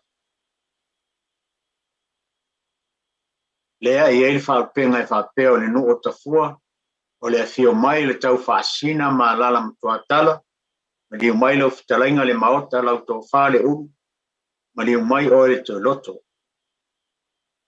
ua maua le tonu a le toe ina o na anu loe leo le toe ina ua mori tama i le nu o sili o atasi lea a inga o tangaloa fune fe ai e taunu atu ai whai mai tangato le nu e le ai e te tau o na momori i vai e whai wow, ina lo fata ele ai le ri. E tau nu la tama ia o iei tanga lo fune fe ai, o na whamtala le iai o le mea o tupu. O na ua le ai lo la ba, ua ave le tangata. O iane lo tanga lo fune fe ai o le lei. O le a se isa ili ma fuatanga ma ta fua e tangata le vau. Mo se la au e ta ilo lua ba. A mau se la au, o na ta i leo lo lua saa. O inei fo ina toe sui ai o la ua swafa. E a fuatanga matafua. O fo i tama upolu. Ai ua sui o la swafa e a fuatanga matafua. Ma o le whaatolu ai lea o na sui o la swafa. O le ingoa mua a lei me pata o lona winga e fo i mai tutuile manua o suia ia le ifi na tautolo i tua. Ai fo i ane mai savai o suia ia fuatanga matafua. O le maulama le tā ofi e whapea, o le tui atua whanofo. Na maua a swafa tama ia le ifi me tautolo tua, ona o le tala e whapea. E tau nuu loa i lalo whale pua vave a e whetaui, ma le ngā se mai o le vai. Mai lo ai o le li o le ifi, o lo a ngai mai. E ei ona ingoa le nā vai i a vai ngā se. Ona whapea ane lea, o fale po vave i ale ifi sauia o e tuai mai. O lou tui atua whanofo le nā o le a e alu ma oe. O le a o tui atua whaasavali. O lea o whaalangi e nei ta fuamfuatanga o le tui atua whanofo. E fo iane i e fuatanga mtafua o ave le pole e sai a mani toa whainga i ale tufunga ma le aula. Ai toi o le fua vai loa o le pongai lea. O le afe o fuatanga matafua i malie. Pei tai o le tu mua ua uma na ave ia au imitangi. O i nei na sui ai lo le fina ngalo o mali e tō whainga. Ina ua toi ave ese le tu mua sa ia au imitangi. Ai ave ia fuatanga matafua. Ai se e lua ai loa au imitangi matui sa mau. Lea i ele whaalanginga e whapea. Au i matangi matui sa mau, malo la vaana tau tailua. O le tu mua le nasa au i saia au i matangi. A o mafuatanga matafua i le tu malo o atua. O na afele i lufi, e tau nuatu, ai whatoa maea o na whaasoa le ia. Le na te ai i a fuatanga matafua le ao le ia. O ta ua nei o le ao atua, o i la ua fo e ta ua tu i atua whanofo. Ai te a lei o le ia, i whale a lili leo ta ua o i o atua. O le whaalanginga le nā, o talo le maanao matofu o fo ia. Ai te a le uso le ia, i le ano a maa. Leo ta ua o uso atua. O le whaalanginga le nā, o iuri mwai ono. O na tua i loa lea i lufi le tua mua ma le sunga. E o mai lava i nei aso. E pe o na iei le whaalanginga e whapea. O le susunga lufi.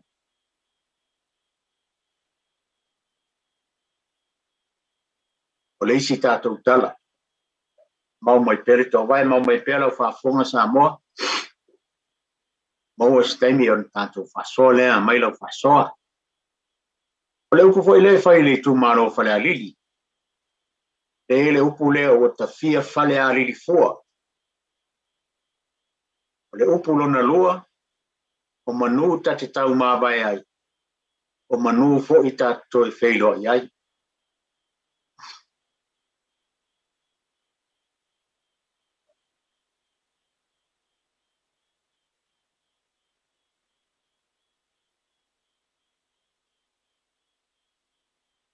O tupai matuna na usu ya lau whawhatonga lea lo le tuitonga o na maua leo le tama e tō tasi o Vasili Fiti.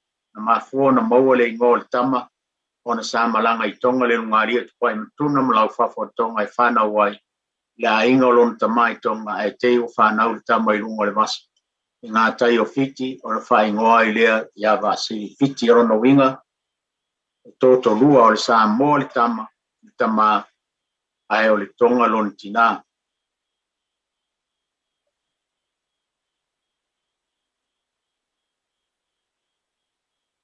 Na usuane leo le tuifiti e ingo ia lau tala ia lau whawhaotonga.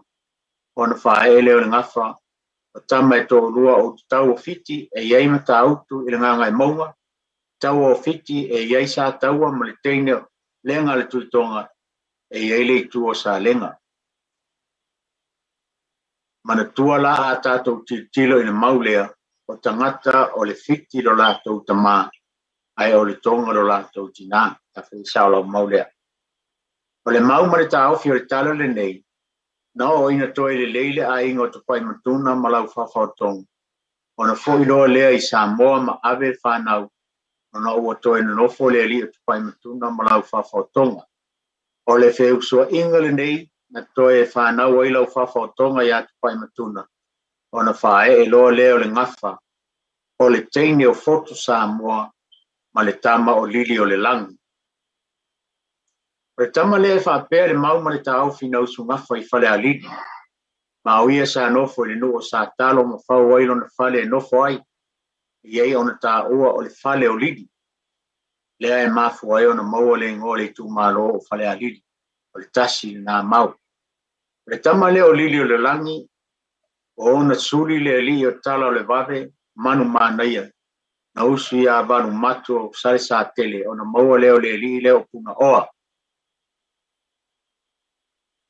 O le li lea leo puna oa na usu ia tau pifanga laula fino tangalo funfeai o na whae e leo le ngawha o le li o manu sa moa tala o le vave ma le teine o tauti a whango fie.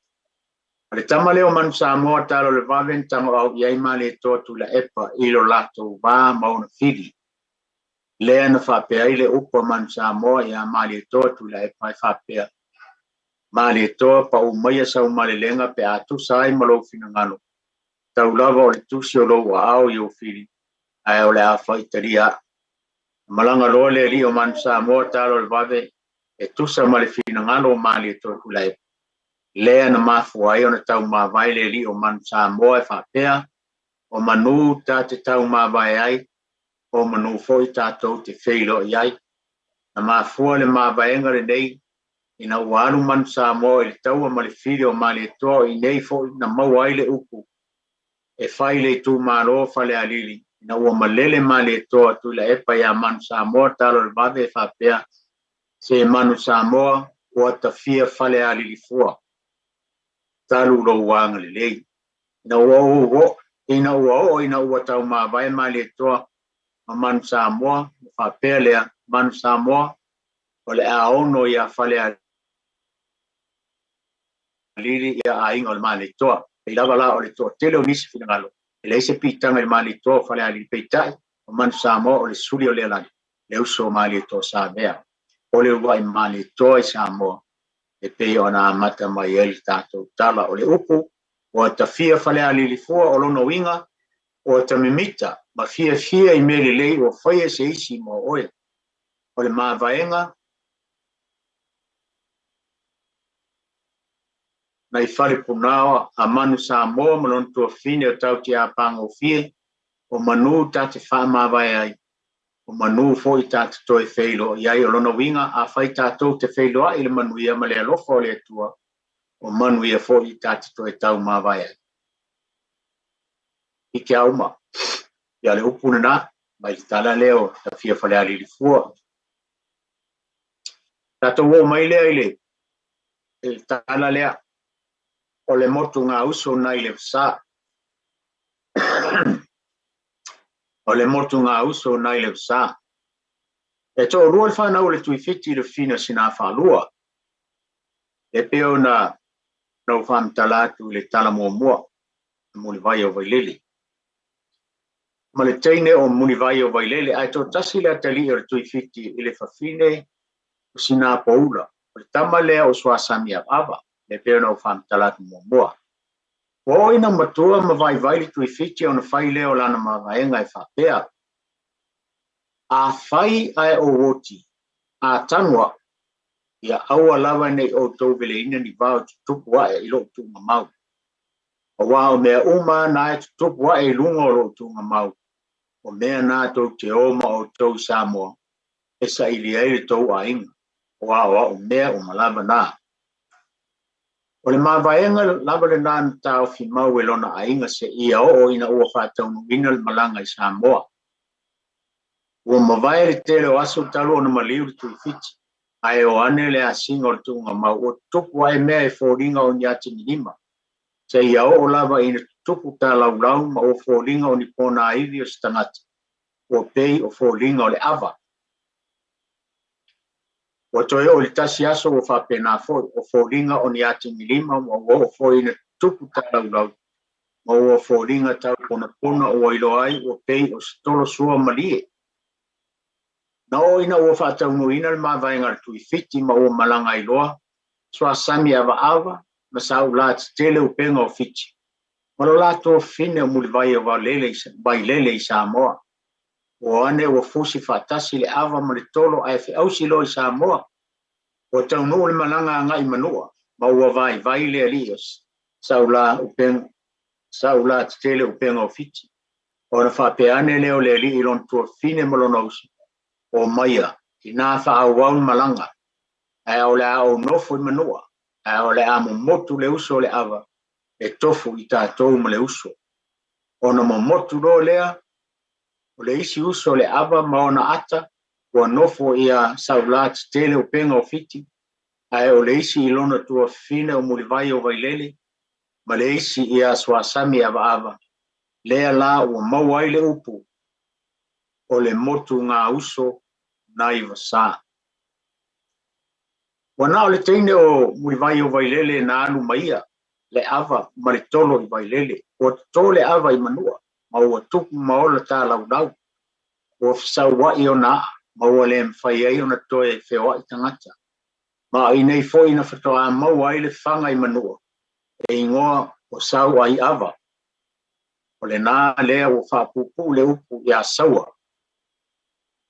Na taunu o lole teina mulivai o Wailele i Wailele i nuo, ma le ainga o lon tina, o te tō ai le ava ma le tolo, o te tupu maola la auia e lua, o le ava ma le tolo.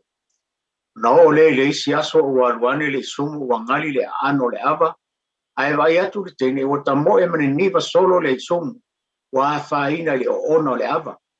O na toi aluane le o ngali le tolo sua malie ma ua uma ai lona niva. O le mafua angare nā le malai fono le nuo Wailele o ne niva. O le uruai ava fo i nā i Samoa. Wa le uruai ava i manua. Na tuto ai e saula tele o penga o fiti. Lua i ava i Wailele. Ai torua i ava i sa fotu lea na malangai ma le li e swa sami ava.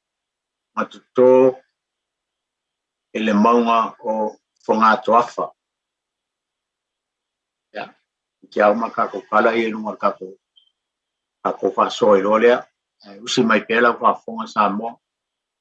Pai a fo eo na e Wailele taime e tā pena i le tātou litio, tātou wawhilwhile o Samoa ia o na tūrole i lunga o le YouTube.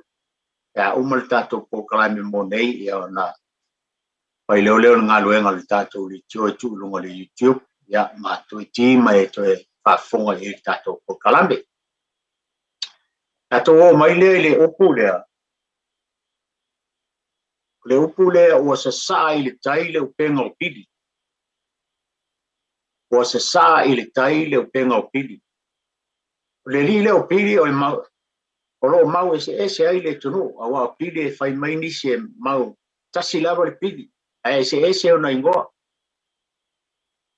Pili o a opo, pili pa u, pili a au, pili mo e lang. O le mau fo e isi tangata fai mai na le toa wha. Ai le to lima le whanau pili. O le whanau e iei tua ana sanga tolu fale. Ma si umu na i tama.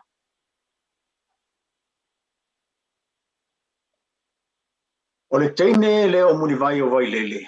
Le pe o nau whaamtalatu tatu tala ne na mawai atu ne. E pe o le isi mau le e whapea nau su i eli tanga loa alangi. O na whae ele o le ngafa o le tama na whae ngoi a pili. Pili lea. Sa avea me tangata na se saolo na ami o le anga na le fi ailon tama. Na mafu aio na pa uifo i manua. Le mau ailo na ingo o pili pa u. O le nuu la manua sa whai manofuanga mai le ele sa nofo ai pili pa u. O na whai a vaile i le whawhine i le awhawhine o le tui manua. O le ele la manua sa whai ele whaatoanga o talo pili pa u. Le mau ai le talo o whai ngoinga o le talo manua. E pe o na lausi le fia ai e tangata Samoa. Le mau manga le o pili sa o fitia umai ele o manua. O le tō tele o tangata mai manua na mana na o e whaaswafa pili pa u i atui manua. O na o ia o tangata e toa malosi le whainga o le whatu a inga. Ai tautua tangata uma i a tea. Ai le mana o iai pili, mana na upo e whapea.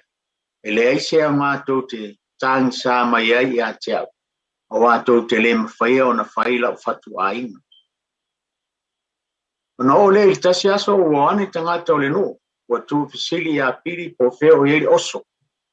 O fea o ieri tia pula. A o fea o tu waile asi ma le i ofi. Wa ti ngā tele talinga o pili o na whaiane le i tangata. Wa malava o na o whai atu i a te o tau. Tau te le mawhaia o na whaila o whatu a inga. O na sola ai le o pili o nofo i tutuila. O na mana o fo i le o tutuila e whai ngoi atu i tele. Ai tau tua o mai e tangata i a tia peitai. O le mea lava e tasi.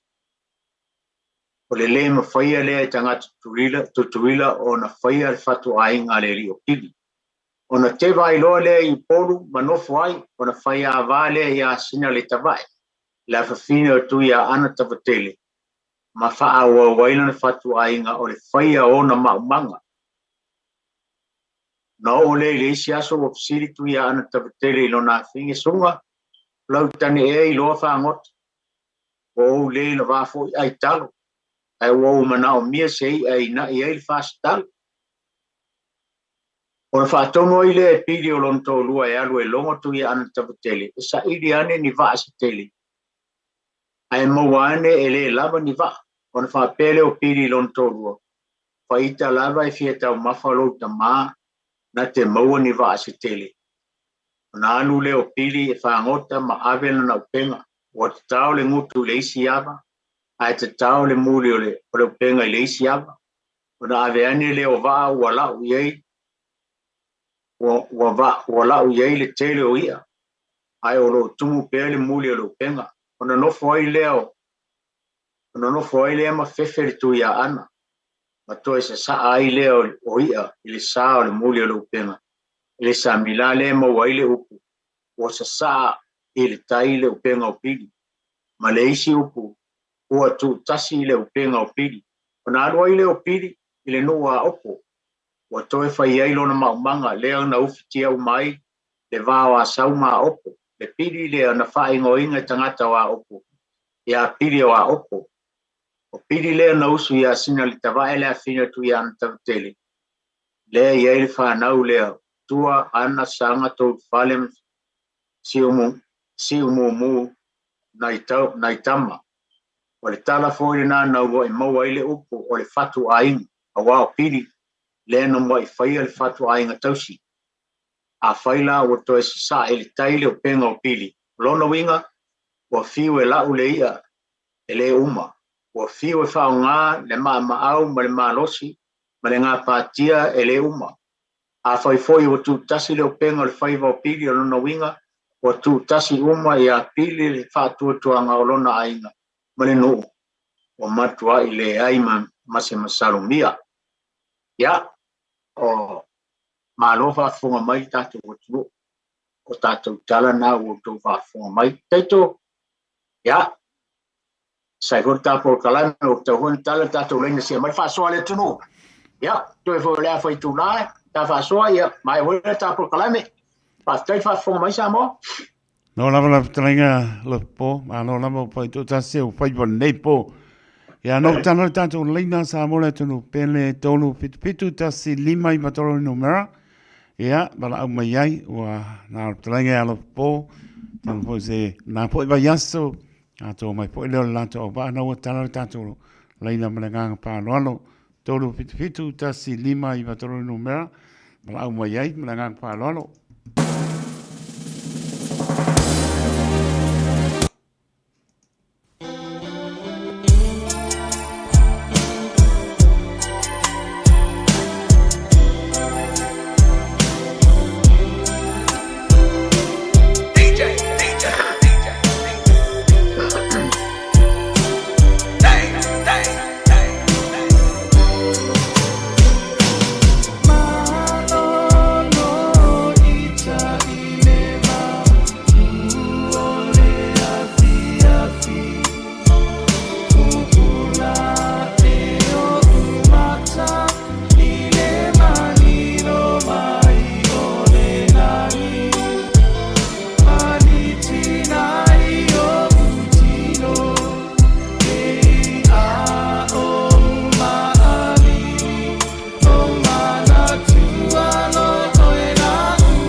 No tatou leina sa mona tunu pele naua pa ponga mai me hoi po i tele o nisi o tarato le tunu o leo pa leo atu talinga lo po nei po ia a po ia me so pingaro nei po lo toi un po tanto por clame on ngalo afale tu la iva ia o tanto por clame a re to leola ana am no tatou leina tonu pitu tasi lima I matoro numera mala mai ai lengang pa lol.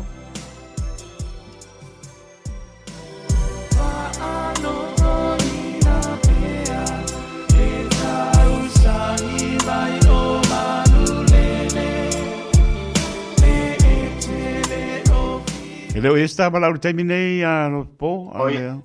Leo esta bala ur terminei manangang parol. Ya. A lea koe. O ke lea kala I kai koe pai ka huri skala lea. Ya. A whaafonga mai tātou. O le kala lea sa moi lau whaafonga mai. O kala hoi lea se unga lupe o mumu whao seu. Natu hoi ua no whawhale ia satu ia mai o tō ai o fina ngalomba. So ma fo manatu ole se unga lupe o mumu le whao seu. O e whapea le mauma le tala e whapea e lua te seu o whariseu. Ia o le lei whaftai. Ia. Hello? Hello, whaivalau? Hello, va. Hello, Seifua? Hello, Seifua muia, whafkai tele lava.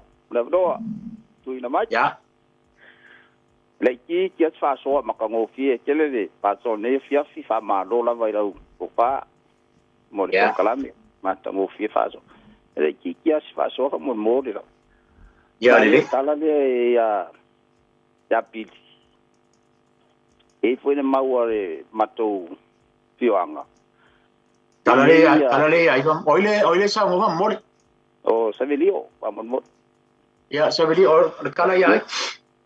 Ta vole ya pili marang pe ka foi dia denga e. Oi ya lepa. Pu ya mo ya. E mau se sa foi ke la fam kalanga tala ai. E ngara inga vakse la gonga makango fio tala.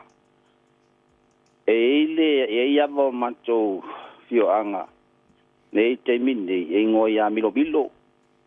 Ia o le se foi ia vai ta o sina Ia. Pela tala wai foi whamomongo ia tala. O pili, elene taua. Penga lea ka mo pili le kala kui i le si kusi fola kui i kau o whanga. Nga penga nga. Ba le wala i le tala whamomo win foi lai. O le a finyela le o to ino o le fasa valu kuai o le fianga no mato. I wea sina. Le we tala foi dai o sina le gor tengi. Nga rei sau punga vape. O fiu ko inga ai o mo poka foi e fai au. Ai poka. E kala. Nga rei sau punga vape. Ta la fai sau aga ko inga longa. A fingi e pere loe e ron ko rua.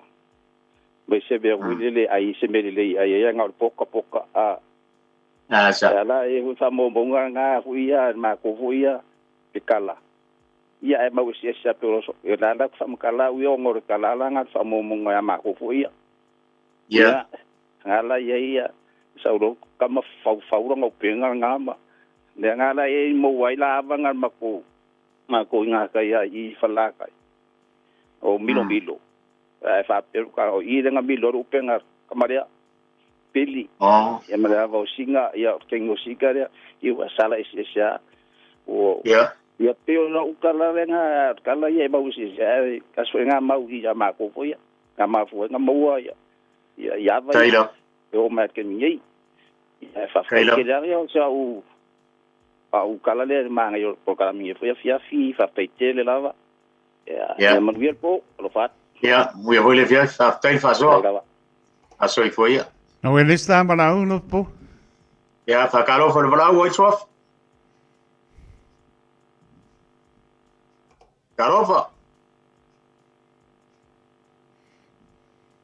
el balao. O koe wha au le marua fiafi. Ele o ina se balao le taimi nei a le po, mo le ngang whanolo. Ja, gai. Ja.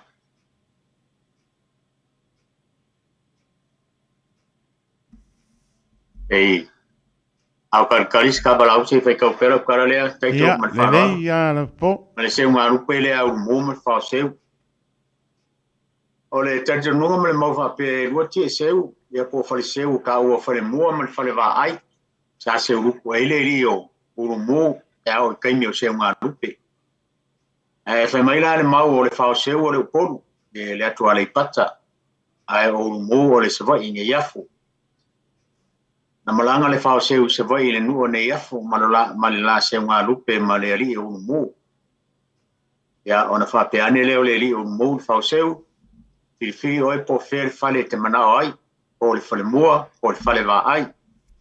Ona whiwhiri lea le whao seu le whale mua, sa manatu uru mu. Le a whiwhiri e le whao seu le whale wā ai. Wa le whale wā ai e tau le mau ai ni rupe. Ona wha pēle uru mu le whao seu, o le a e seu I whale mua. Ai o seu I whale wā ai. Ona seu mua leo le whao seu maua na lupe, ona alanga loa lea, o le whao seu mo wha iloa na lupe, o lona winga, o manu malo le whao seu. Sa whaisi maa siasi o le li o mu, ona wha pele o mu I a le whao seu upu nei. Se o malo le whai o le whaiva, o e se tongi le seu nanga tila ma wha pulo I tua lima. O le wha naunanga o le li o mu, o ia wha afteia le whao seu na o manu malo le seunga. Ai whaatalo sanga I foi mauru mui ale whao seu. Whao seu, ia pona ia I le whao, ai aua ne I lea ina I le ala, o lona winga, ia nā tia lona maasiasi I le tonga whao, ai aua ne I whaalia I le ala. Talo sanga lea uru mui ale whao seu, ma ne le upurea. O le upulea, o le ae seu I whale mua ae o seu I whale wā ai. O le upo e le e mawhai ona e whaunga ina. I le taimi o le whaatau atu la whale, ona e whapea lea whaatai atu lau tō whalo o. Lea sa e seu nei I whale mua o ale whatalenga le taimi o sola. Ia e tapo e maia se I o seu I whale wā ai se sa iri sa ngafo le whale. A maua, ona pale atu lea. O le upo lea se o malo le whai o le whaiva. Ua se tongi le seu langa tila. ma whaapulo le tua lima. E ma whai ona e whaavivi ai ni whaalolonga ona e whaapea lea, e mo moli atu le nganga whaafitai. Ina nai tua le ainga i au whaalolonga ma lou maa au. O au mana tua i lo roto le upu o lumu i ale whao seu. Ina ua a ele seu ngā maa lo le seu ngā rupe. Whai mai o lumu i ale whao seu. Se o maa lo le whai o le whaiva. O se tongi le seu langa tila. Ma whaapulo i tua lima. Ia ona whaapele o upu muli muli. Ia, whaalolonga i aua nei pona ia i le vao, e aua nei ia pona ia i le vao. E aua nei lia ina i le ala. Ai tāpala ulo po. Tau e whamarurua tuai. Ona o se tau whainga e ala i palapala maropo tau mawhitanga whaapele. Ia, whakarofa le walau. Karofa. Ia, karofa le walau, malor soifua. Malor soifua. Oi le swafa whamalmori. Spola. Spola. Spola. Ia, mai aro finangaro. Ia, malo, ia muri selava whamano, mas patalo fa fui do fionga, talika no Ia, pupo. akarofa, maro foi le nsa. E uta te upo karamene fiafi. E mai se le manu sa mo, pa ponga mai le, te gona fiafi. Maro whaftai. Ia, ma na ia na whanongo atu nei tala. A pera na ponga lau taringa. Manino, ki lia foi. Tala foi, ilun tala povo, tala urau vi koi sa mo, te rik whaonga ai au. Ia mau foi, malanga upo no mo mai ai. Ia pera ai, la unga kura whane. Masa nei sa mo. Ai o lau, pera tala pera ngai mar pokarame. Ia. La lea ngai sa pamtalanga i tala ia wa rupanino lava tala ka pongo ina lau talaika. Taila. Era pa asto e pispa iatu. Ia. O, oa, ia. Poisi lewa no wa o mai fiti. O te lewa i tala pasabo. Ina le ta ura mal tui fiti. Ia le no tui. E nei no tonu po feo fiti e sa ua tui fiti. Ia, e poi vol kui fiti ia, saure le. Ia wa tui tonga mal tui wea, ia tui atu ma tui ana. Fai uba ngafo tui ia. E peo tui fiti. E le isono ngafa. Peo horinga mai. Ia, peo umatai ese mai nuo fiti. Ia na fai ngo uma tala vasa mo tui fiti. Po ai lava rai, maranga mai fiti. Pe tau fai fatasi mal tui fiti. Awa so yo no foi fiti. Tawa o nga foi usa pi aso. Sa agul makto field trip sa abe tanga no ya. Dr. Morgan Trimara di Fatu. Oh. Na makto wo na le botu ta o waya. Waya. O waya. Ire ba ba man bere ta lo so bon sa bo do toka. Ia. O le botu le waya. Pa wa le botu I fiti atu. Lon tupuanga mai Samoa. O tele la botu I fiti pe va lata la fiti motonga. O botu le waya. Yo tala la motanga tol botu yo la toma mai Samoa. Ina la tala va Samoa foi lea. Tala voi ya vaya ma pa ulama. Yeah. Mo. Te vini. Te vini ngolo so vaya.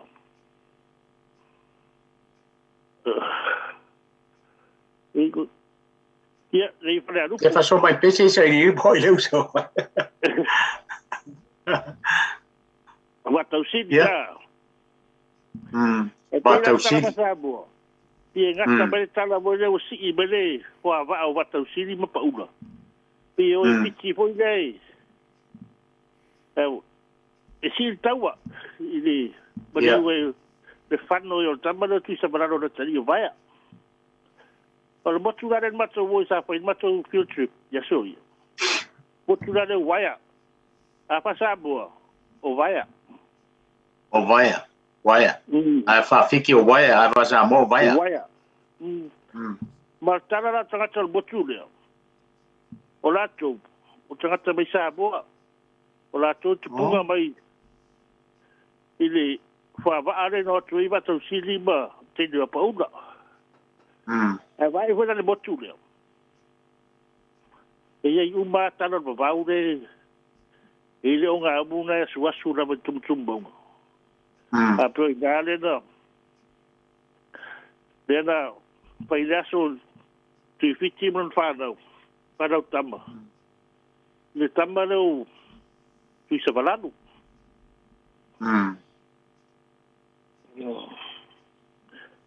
a pupu sam talanga ya o tangata nei sa bone fit iwaia papea o lato de tupunga mai le usunga de tu usuia pato silia paula o na bawe o lato o matai volnu o motulia e ngoia tu se balado ya na pagata mai na swam talanga pela la ta fawia talingo batagi ya so fa so le de fiafi a todo nga foi nisi para o longo mai ya me se voy a lo para o longo pelo carabe ya fastai ya fastai kai vol fa so mon mia mano longo le fiafi ya fa so foi ya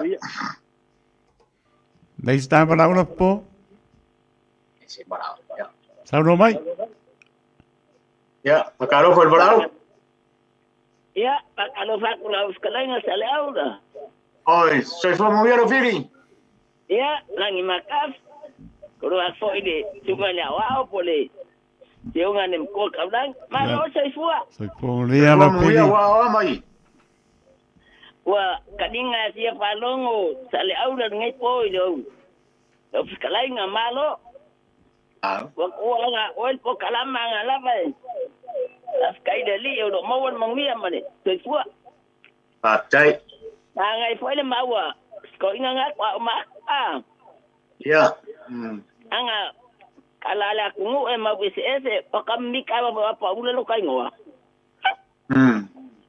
Aisha ya kala mamauma ola mo sidi sala uda ile kala ya pidi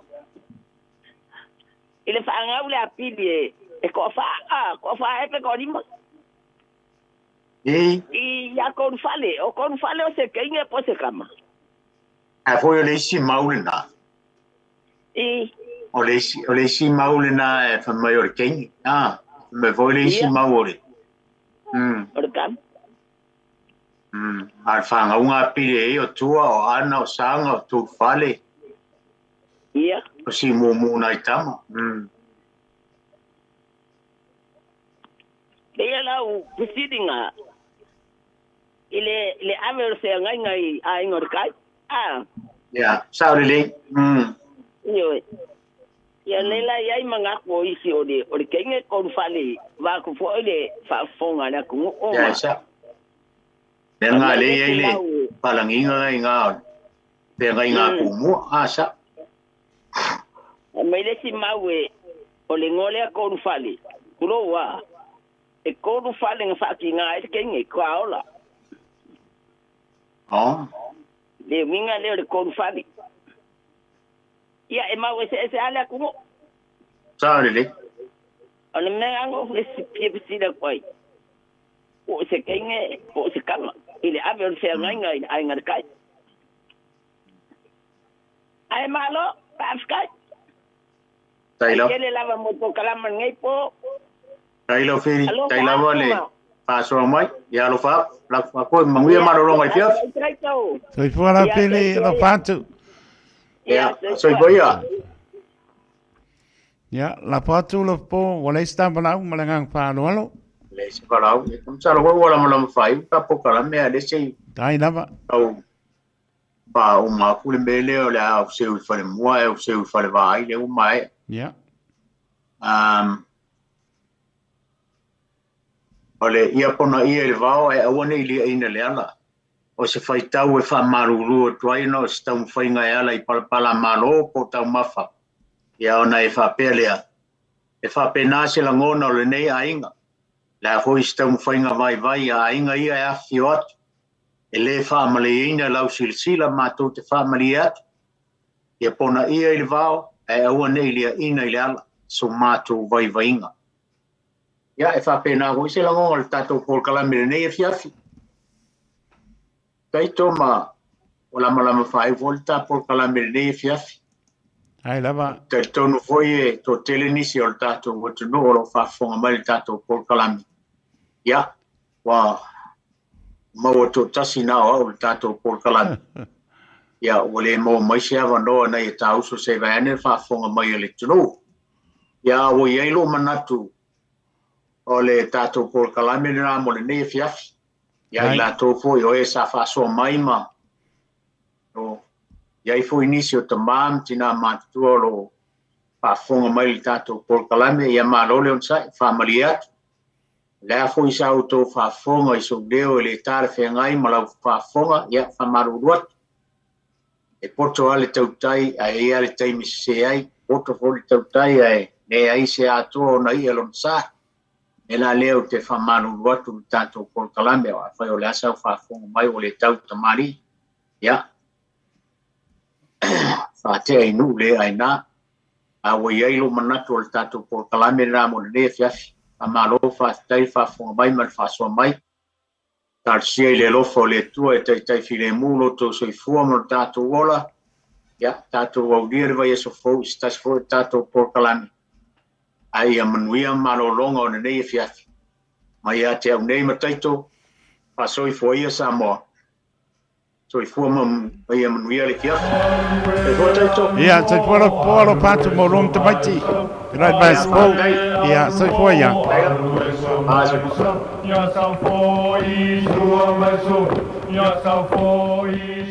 O le tō whamamao ma le utanga o Samoa. O le vau filifili. O le ngasu e whainga tā o nā saina. O le ia i vivia e au ngata. O le fue lave e le whaingofie lona tala talaina. O le papa mausali ua uma o na mamanuina. O le nei Paul Kalame ua whaingoina o le vau filifili. O se wha manatu. O se whangufangu o anga nuu maanga i whanua. A wale fuanga lalovawa. A o si olo pito waa le tātou Paul Kalame le au wha fongai. Ia mau le to vae. A wae tau fi ese le atunu. Ia manuia lau wha sausaunga i le nei po. O awanganu o te pia ian. Alue so maipsa. Alue so maipsa. Ya sa po i sua maiso. Ya sa po i sua maiso.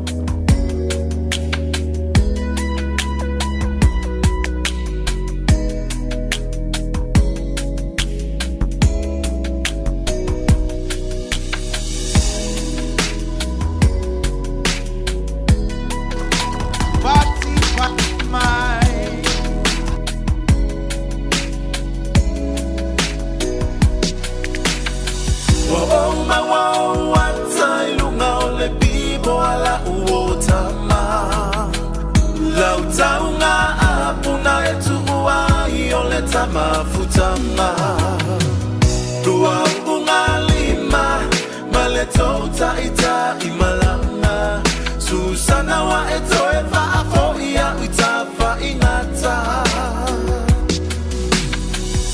Netamali Otenofo atu iluta ina Aitu uatu ile anga etele iyo olava ini usila Pasia ta whana usa popole tele a ilo uma fau A e mise usia ta pepe ma o e ne i eto e whaile ngau O tolu masina e tele i vili mai la vailo a inga A o sina tupe fo i o kasunga o lewa o maua taitaia Aule na tamalo wa faiava Malana whana utama Letio wa atu malo sina ia e alu ile whainga malanga Wa wantai lunga ole pipo ala uotama Lau taunga apuna etu uahi ole tama futanga Lua ungalima Male tota ita imalanga Susana wa eto e fa afo ia uita fa ingata Fauta sunga o fia tala ia sa e fola fola Ama wau be o le ala fo mai i lau tau tonga A olo na winga olo o ai umala vai le toia ina Sili ai lo no fo ina wasa tapu tapu oi malo o ainga Ali itoia ina e se sele numera le asa e au maia E feso o ta ia i mea o le ato ngā lulu e ai E te le tawina o se apu aena o lo ai afu O te whaatali o i le malahe maalele o ina e mawai lo afu Wa o mawa o watai lunga o le pipo ala uota maha Lau taunga apu na e tuuahi o le taba futanga Lua unga lima Male tota ita imalanga Susana wa eto e fa afo ia uita fa ingata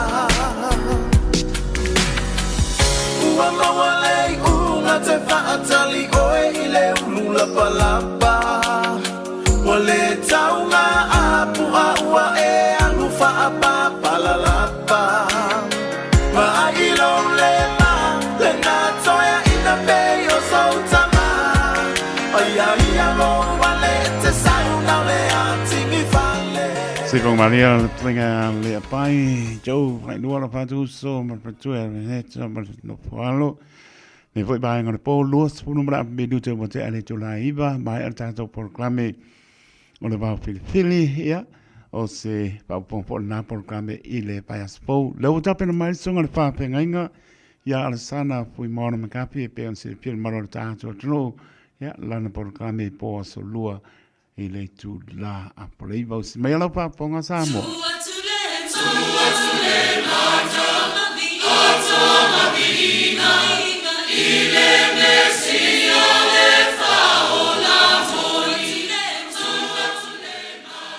Ja, o te hasalo fatule pa ia manul sato a fia me se foi le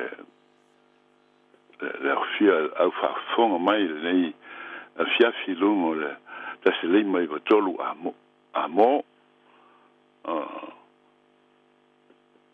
lima iva ja 1593 ja ta se le mai tolu ja fa stai tele lava mo lava no ka ngalo ile mo mela le kyo ja fa stai lava no ja luima ane mo le fa no ino nei temi ja fa so to foi se upu a wala dato le ola ma le soifuanga o dato o iai ja o dato wa ayatu ile luma na i mele to e fio mai o Yesu Kristo ia ole dato polkale masali fatalo fatu la ufenga venga le tua e to mam sina o tupu me o dato butunu falu polo to finga falu tua msausi sa wa sa to mai tai ia e ola fo e yalu fanau o e o mal malama ile nei fo i polkalame male fa samoa ile va yaso male va yaso ia sumaya ma tala au mai ya ta lo fatu ile swafa man lo Yesu Kristo se io dato talo lo mato tua lo mato to mapa ia fa stai te la wel ne ya no euro va to mo ile a fiafi ma le fiafi o so te tas ma to te fa so tua i ma fa io ele tua o fiongo pa ia ole o fai ma te yala ma whamanatu i o mātou loto, ma i o mātou taurotoina, lau fionga lo mātou o whaitau ma olai, te lera na taua mo lo mātou soifuanga nei. Ia, te upu mo tātou le nei fiafi ia so swani ho il tātou tamu whai ai ia na mo mai le tu se I sei am tau poe ono ao don whai upu valu o te fia whai tau nai upu nai ai te ina ai tātou le nei fiafi whai mai le whai upu valu le I sei am tau poe ono hapea ona o whaalongo atu ai lea I si ufongo le li uwhapea mai. Oai ea o te awina atu. Oai so I adu atu mo I mātou. Ona o whapea atu ai lea. Oa ule nei, ina awina atu au. Ea o le tali atu lea, a I seia, I lona whanau naunga, ia ma le sinangalo o le atua o tuila mai. E te haua foi le o te fia e fi upu lea ma le ngona le a wai whainga tai ai tātou nei ona po. Ona tātou manatu po o whea o lou la ngona mo manatu o le whirangaro leo le atua, le stiufonga leo le atua. Ai po le siufonga lea, po o ulawa na ngona ia, po manatu nisi, po yo ulawa fo I manatu tunga, I lo ulawa loto ia te o lava. Ai a tātou, whaitau ia I haenga ia I tusa ma le sinangalo le atua. O te talitonu o le ngona foi lea na maua ia Isaia. Tātou I loa le lotu peo I seia le malu e mafuta ai ma le atua e lea o noa. O lona naunga, o lona manaonga, ina ia maua sa la mafutanga ma le atua. E le mea le tau ona tātou tilo iai ma le tutoa. O le tangata I seia, o le tangata loto maula, o le tangata whātua tua I le atua, o le tangata e fia na lue mo le atua. I lona mafu whau mo ana talo sanga ma lona whātua tua I le atua. E te tupu ai mea ia po ai I le whaletino, ia po o lona manatu I lona langona ia te ia laga o le au auna whātau waa le atua.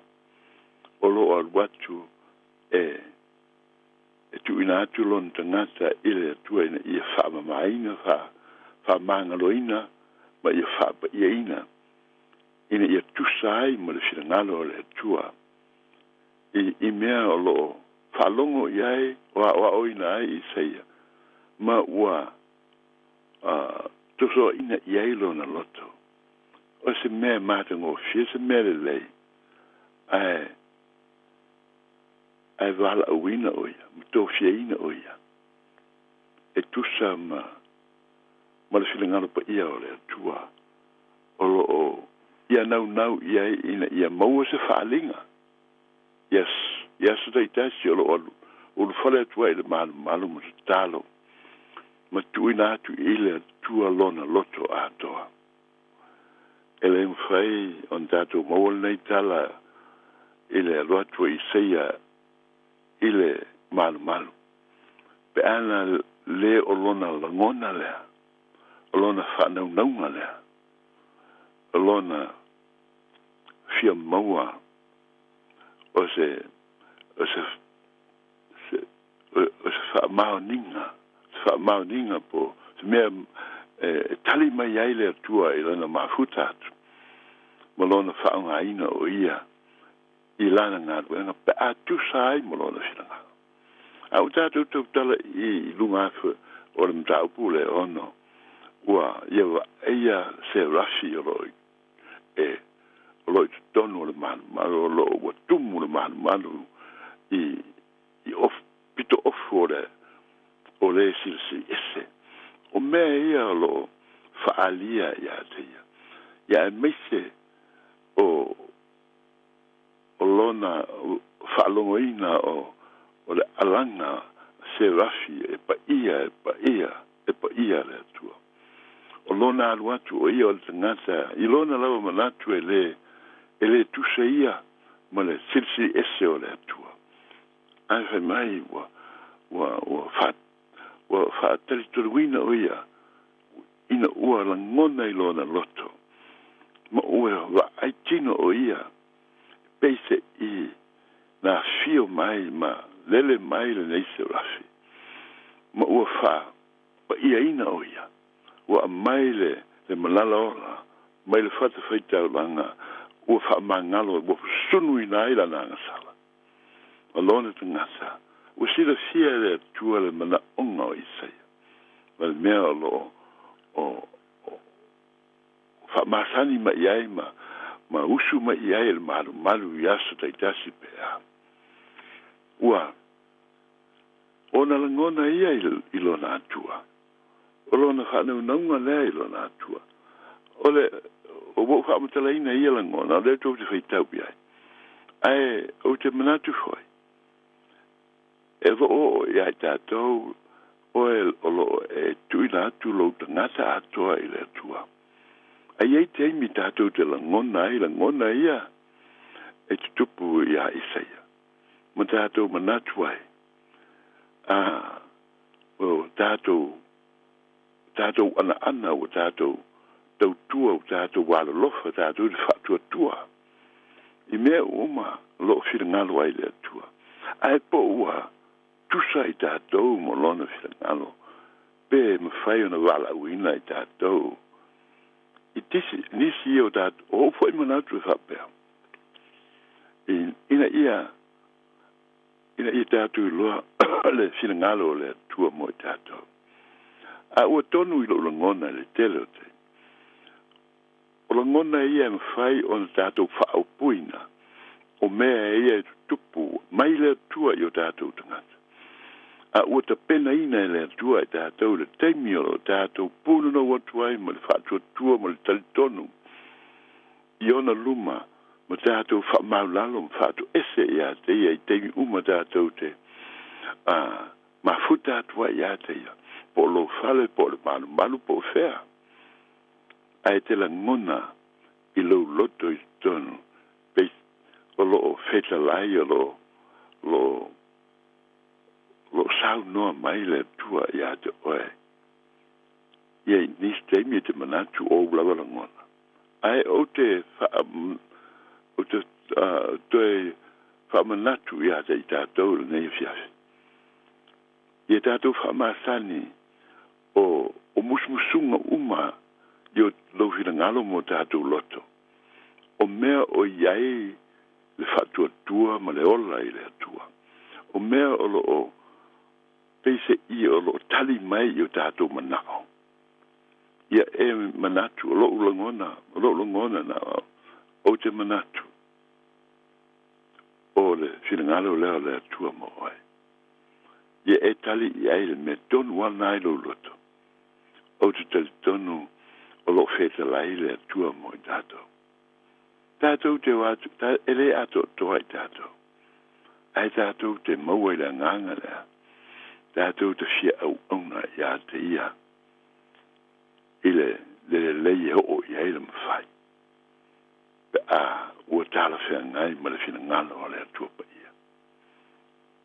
O le nei la fia ma le langona o lo fia tu ina atu. Ina i o tātou whamasani. Wa o whamasani ai ni po masina man tausanga. O mele lei uma i tupua e lo loto. E te talia ai le li. Ma e alofa ai le li. Ma e ioe ai le li. Po o wha upuina mea na ole fionga le naha le atua iatea. O lona whina ngalo le naha iate i tātou. O lo tali mai, a te talo atu mo, whate te inga mo lo la se, o whea ngai ma oe. Te talo, ai te o tupua e lo loto. Pei o lo tali mai le re, whawhetai lo wala au mai, whawhetai lo whatua tua mo lo tali tonu mai, o whamalo lo ina oe. O nisi la taimi a tātou le mātala. E un tātou manatu, oni la ngona o tupu ai awani o tātou fa upu se ina me ia matango fiu tupu i lo loto o te talitonu o le afionga na le atua o tali mai ia joai e te tali iai e te ioe iai e te fatuatua iai o le afionga o le tali mai le atua i lau te talo ma e a matalona e ngalue ma e talia ina ua whamalolo ina oe le atua. Ona e ngalue la ia ma e tuina atu i le atua e leo seisi o ia. O le atua tali i o tātou mana. E le tali mai ia il te aporo. E tali mai ia il le li i o Jesu Keriso. Ma le nganga pa ia o le atua. Ia tātou i oe, ma tātou talia ina i le loto ma le fatua tua moni. O ia lawa la ngona o e la ngona ina. O loo pa u mai il fofonga o lo tātou o tua pa ia. Ma o mai ei la le upu lea. Ma le fai upu lea o tātou fai tau iai. Ona u wha longo atu i lea. Ele si ufonga o le e u whape mai. Oai ea, o te awina atu. Oai foi, e alu atu mo i mato. Ona u whape atu i lea, o aure nei. Ina awina atua. Whaftai ele nei au auna. Pia. Ia Isaia. Aisea, o te tali tonu.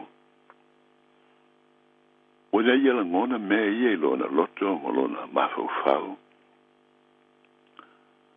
Ona ia tali lava le iai i le fatua tua. Ma le tali tonu o le afionga le tua le ua i whalongo atu iai. Ma ua, tātou maua i tala mātango fie i tonu o le tusia Isaia. Ona o lona ofo i nātu o lona tangata i le atua. O tu i nātu iai e ia lava. Ina ia whaunga ina ia aluatu. Mō le atunu. Mō le au whātua tua i ona po. Na te whaia le whinangalo o le atua. O le au tuo le nei fiafi samo. Ai mai se le tātou mawhatanga. Ina i tātou whamasane. E tali atu i le whonga. Ma whionga le atua o lo. Tu mai lo loto mo tātou rangona. E le isi awala e whetala i le atua i ato e. O le teimi e te mafuta atua i a te ia ma le whatua tua ma le taliton. Ma e la ngona ai peise i o lua tala noa masas. O lau whautuanga. Ina ia o tātou talia ina o ia la ngona ma ia a fionga o loo. E la ngona ina i lo tangata. O le tali mai lea le atua. Le nganga pa ia o le atua i ato oe. Ao e te talo atu ma e wala u atu. Ina i fsosoni mai. Ma tai oe i ala o le ame tonu. Whamangalo ina oe. Ma ia vea oe mse au una e fia i ai lona whirangalo. Tātou lote tele ma tātou whamaoni i leli. Tātou tuu i ai ma le whātua tua ato toa. E le o se manatu o sis. E le o se la ngona o te apolo. E le te tala te apolo i upu lea lofa ma upu insia. Nā o le nganga pa ia o le atua, na te amaia whai unga mātango fia i lo loto. Mai o le foi, so se mea mātango fia e te langona ina i lo loto peise i o whetalai mai ai le atua. O te talitonu o le atua le nā o lo musu ina lo loto mo lo tangata. Talia iai, talia, ma e te talo, wha manatu mai, wha malmalama mai, ma ia musuina pelo loto ina ia e tali ina le aisetas a o le fionga pa ia le atua ia fa tu mawina i lo loto le tali tonu ma le alofa i le atua o lona alofa o lo feta lai mai ia tātou i mea le lei ina ia manuia ai le tātou soalinga o le tātou wola au o nanga ia tai tele mea o lo tātou fina ngalo le atua whaonga ina ai lo tangata ai tātou te leo mafuta atu ma tali tonu atu whātua tua ia o fionga le atua o lo feta lai mai ia atua ele o mai ele atua i lo loto se upu whale la langi le nei po se la ngona se ngata le whātua tua e a mai ele atua le whamaoni o lona whirangalo le alofa o Yesu Keriso e mai ia le mana o lo i lona whirangalo pa ia ina ia tali mai ai i le tātou tutalo ma le tātou wala atu ina i tātou whaia mea uma ma le loto ato toa ma le mautinoa o Yesu Keriso o lo whetalai mai ma tātou tali atu iai ma le ioe whaafitai wa o taliaina lo whetalai mai a ia e mafuta mai ina ia o maua pēr ma o tu maua pēr i lea musmusunga pa ia ma lo whina ngalo matangofi ina ia o whaia lo whina ngalo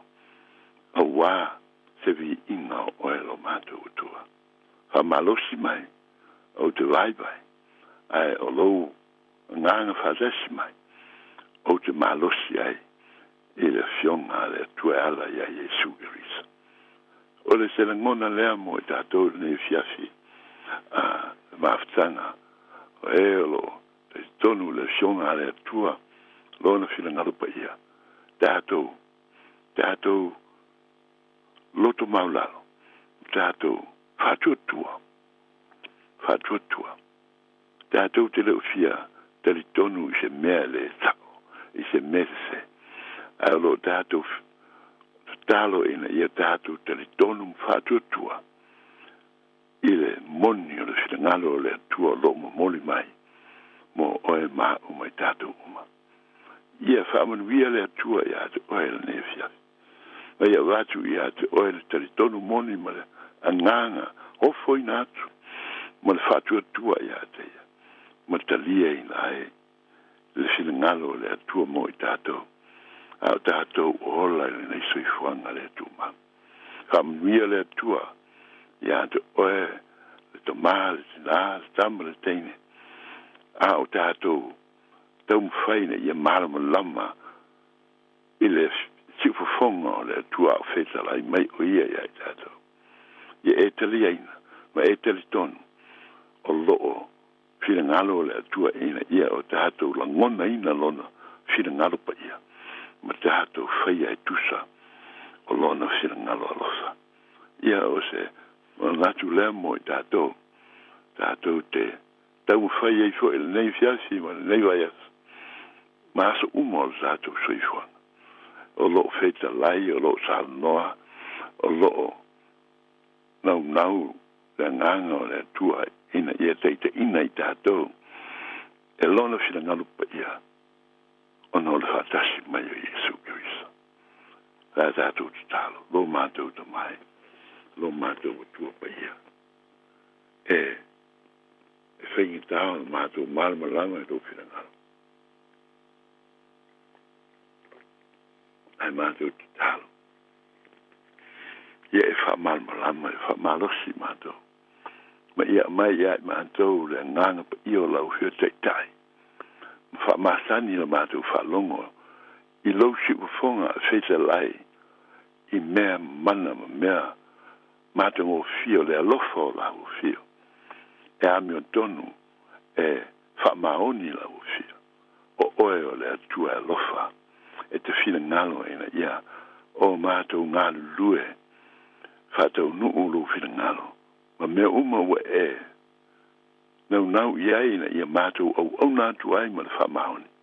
Ta mai, awa o mai, whatonu mai, ma ia e mafuta mai iai mātou e manu iai. A mātou, mawhtanga lea ile nei pō, mātou tatalo ina ia le ngata i, a ia o atu I loto I lātou o lo, tatalo manatu natu I lātou, I lau fio. E, mātou te nau ina ia mātou manino I lo whetalai mai. Ia mātou talitonu ma whatua tua I upu uma e te whetalai iai I o mātou loto. O le tālu lea ma le whatua tua ma le talitonu. O le a e sosoni mai mo I mātou I le nei vai aso ma le lumana.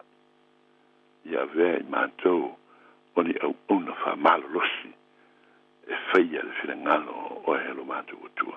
Yesu ke riso lo mātou le I ma le whao. Mātou wole atuai. Amen. Ia, ia mai le tua I le nei vai aso. Ia maua ohe le lotu tere ma le whamalo losi. E leo tūlafo ina ohe lo tātou le. Ia manuia la sanga uma o le nei aso. Swafo Yesu. Amen. Amen.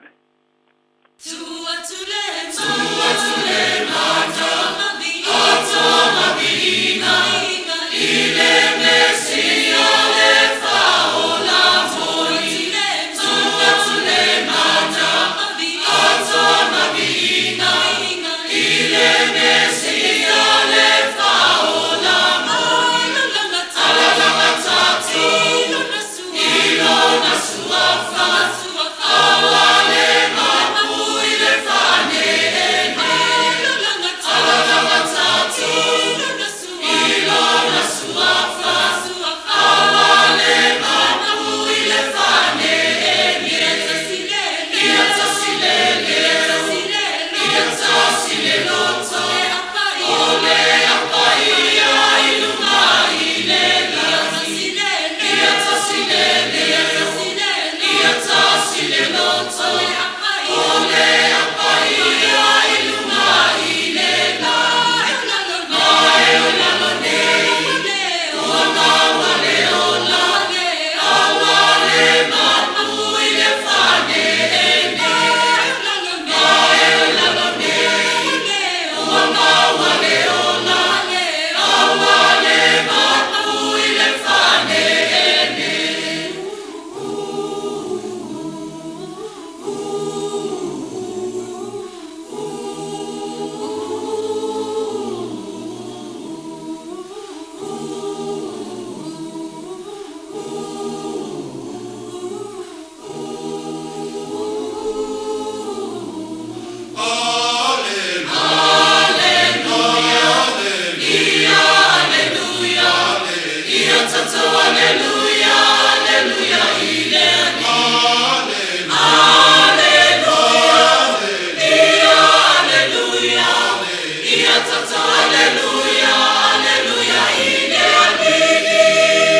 Mariana Kalesia Baba tonga ke se ano Samoa ni Lin Stasi o bi ingaro tātou tu le mana pamai tu ai tātou por klame arreto le ola ni lava por klame lo te pena ina sunga papenga ya arsana pui mono makafi pa le ola langona pa tai moliantu ila sunga papenga arsana ma lo pane le pengo fio tai me au mai nei por klame no le penga yo tātou mo manu lu ai bi ia le ni le lua bala a wina ma pretoia e ti ngā wenga le tua lo ngā nuei ia mesa por kame lunga le nei ala leo mone toi wha mano ma wha tai mano tā pena sauni o pole ola suri o tātou vai o mam lama o tātou wala tō matau winai lo tātou soifua ma le ola whaane a nganga ma tātou moli tai ai whai ar ngano lo tātou tua moli lo soifua nā vai aso lo sunga papengai ngā le sang so I fua mnian mano le atono ia aspa ponga por kame areto le ola. Ia me spol por kame le vau filipili ua mai at foi ia na lo poa nei po. So lo minuto on tano le tu las polo si avanga ia ua misi aku.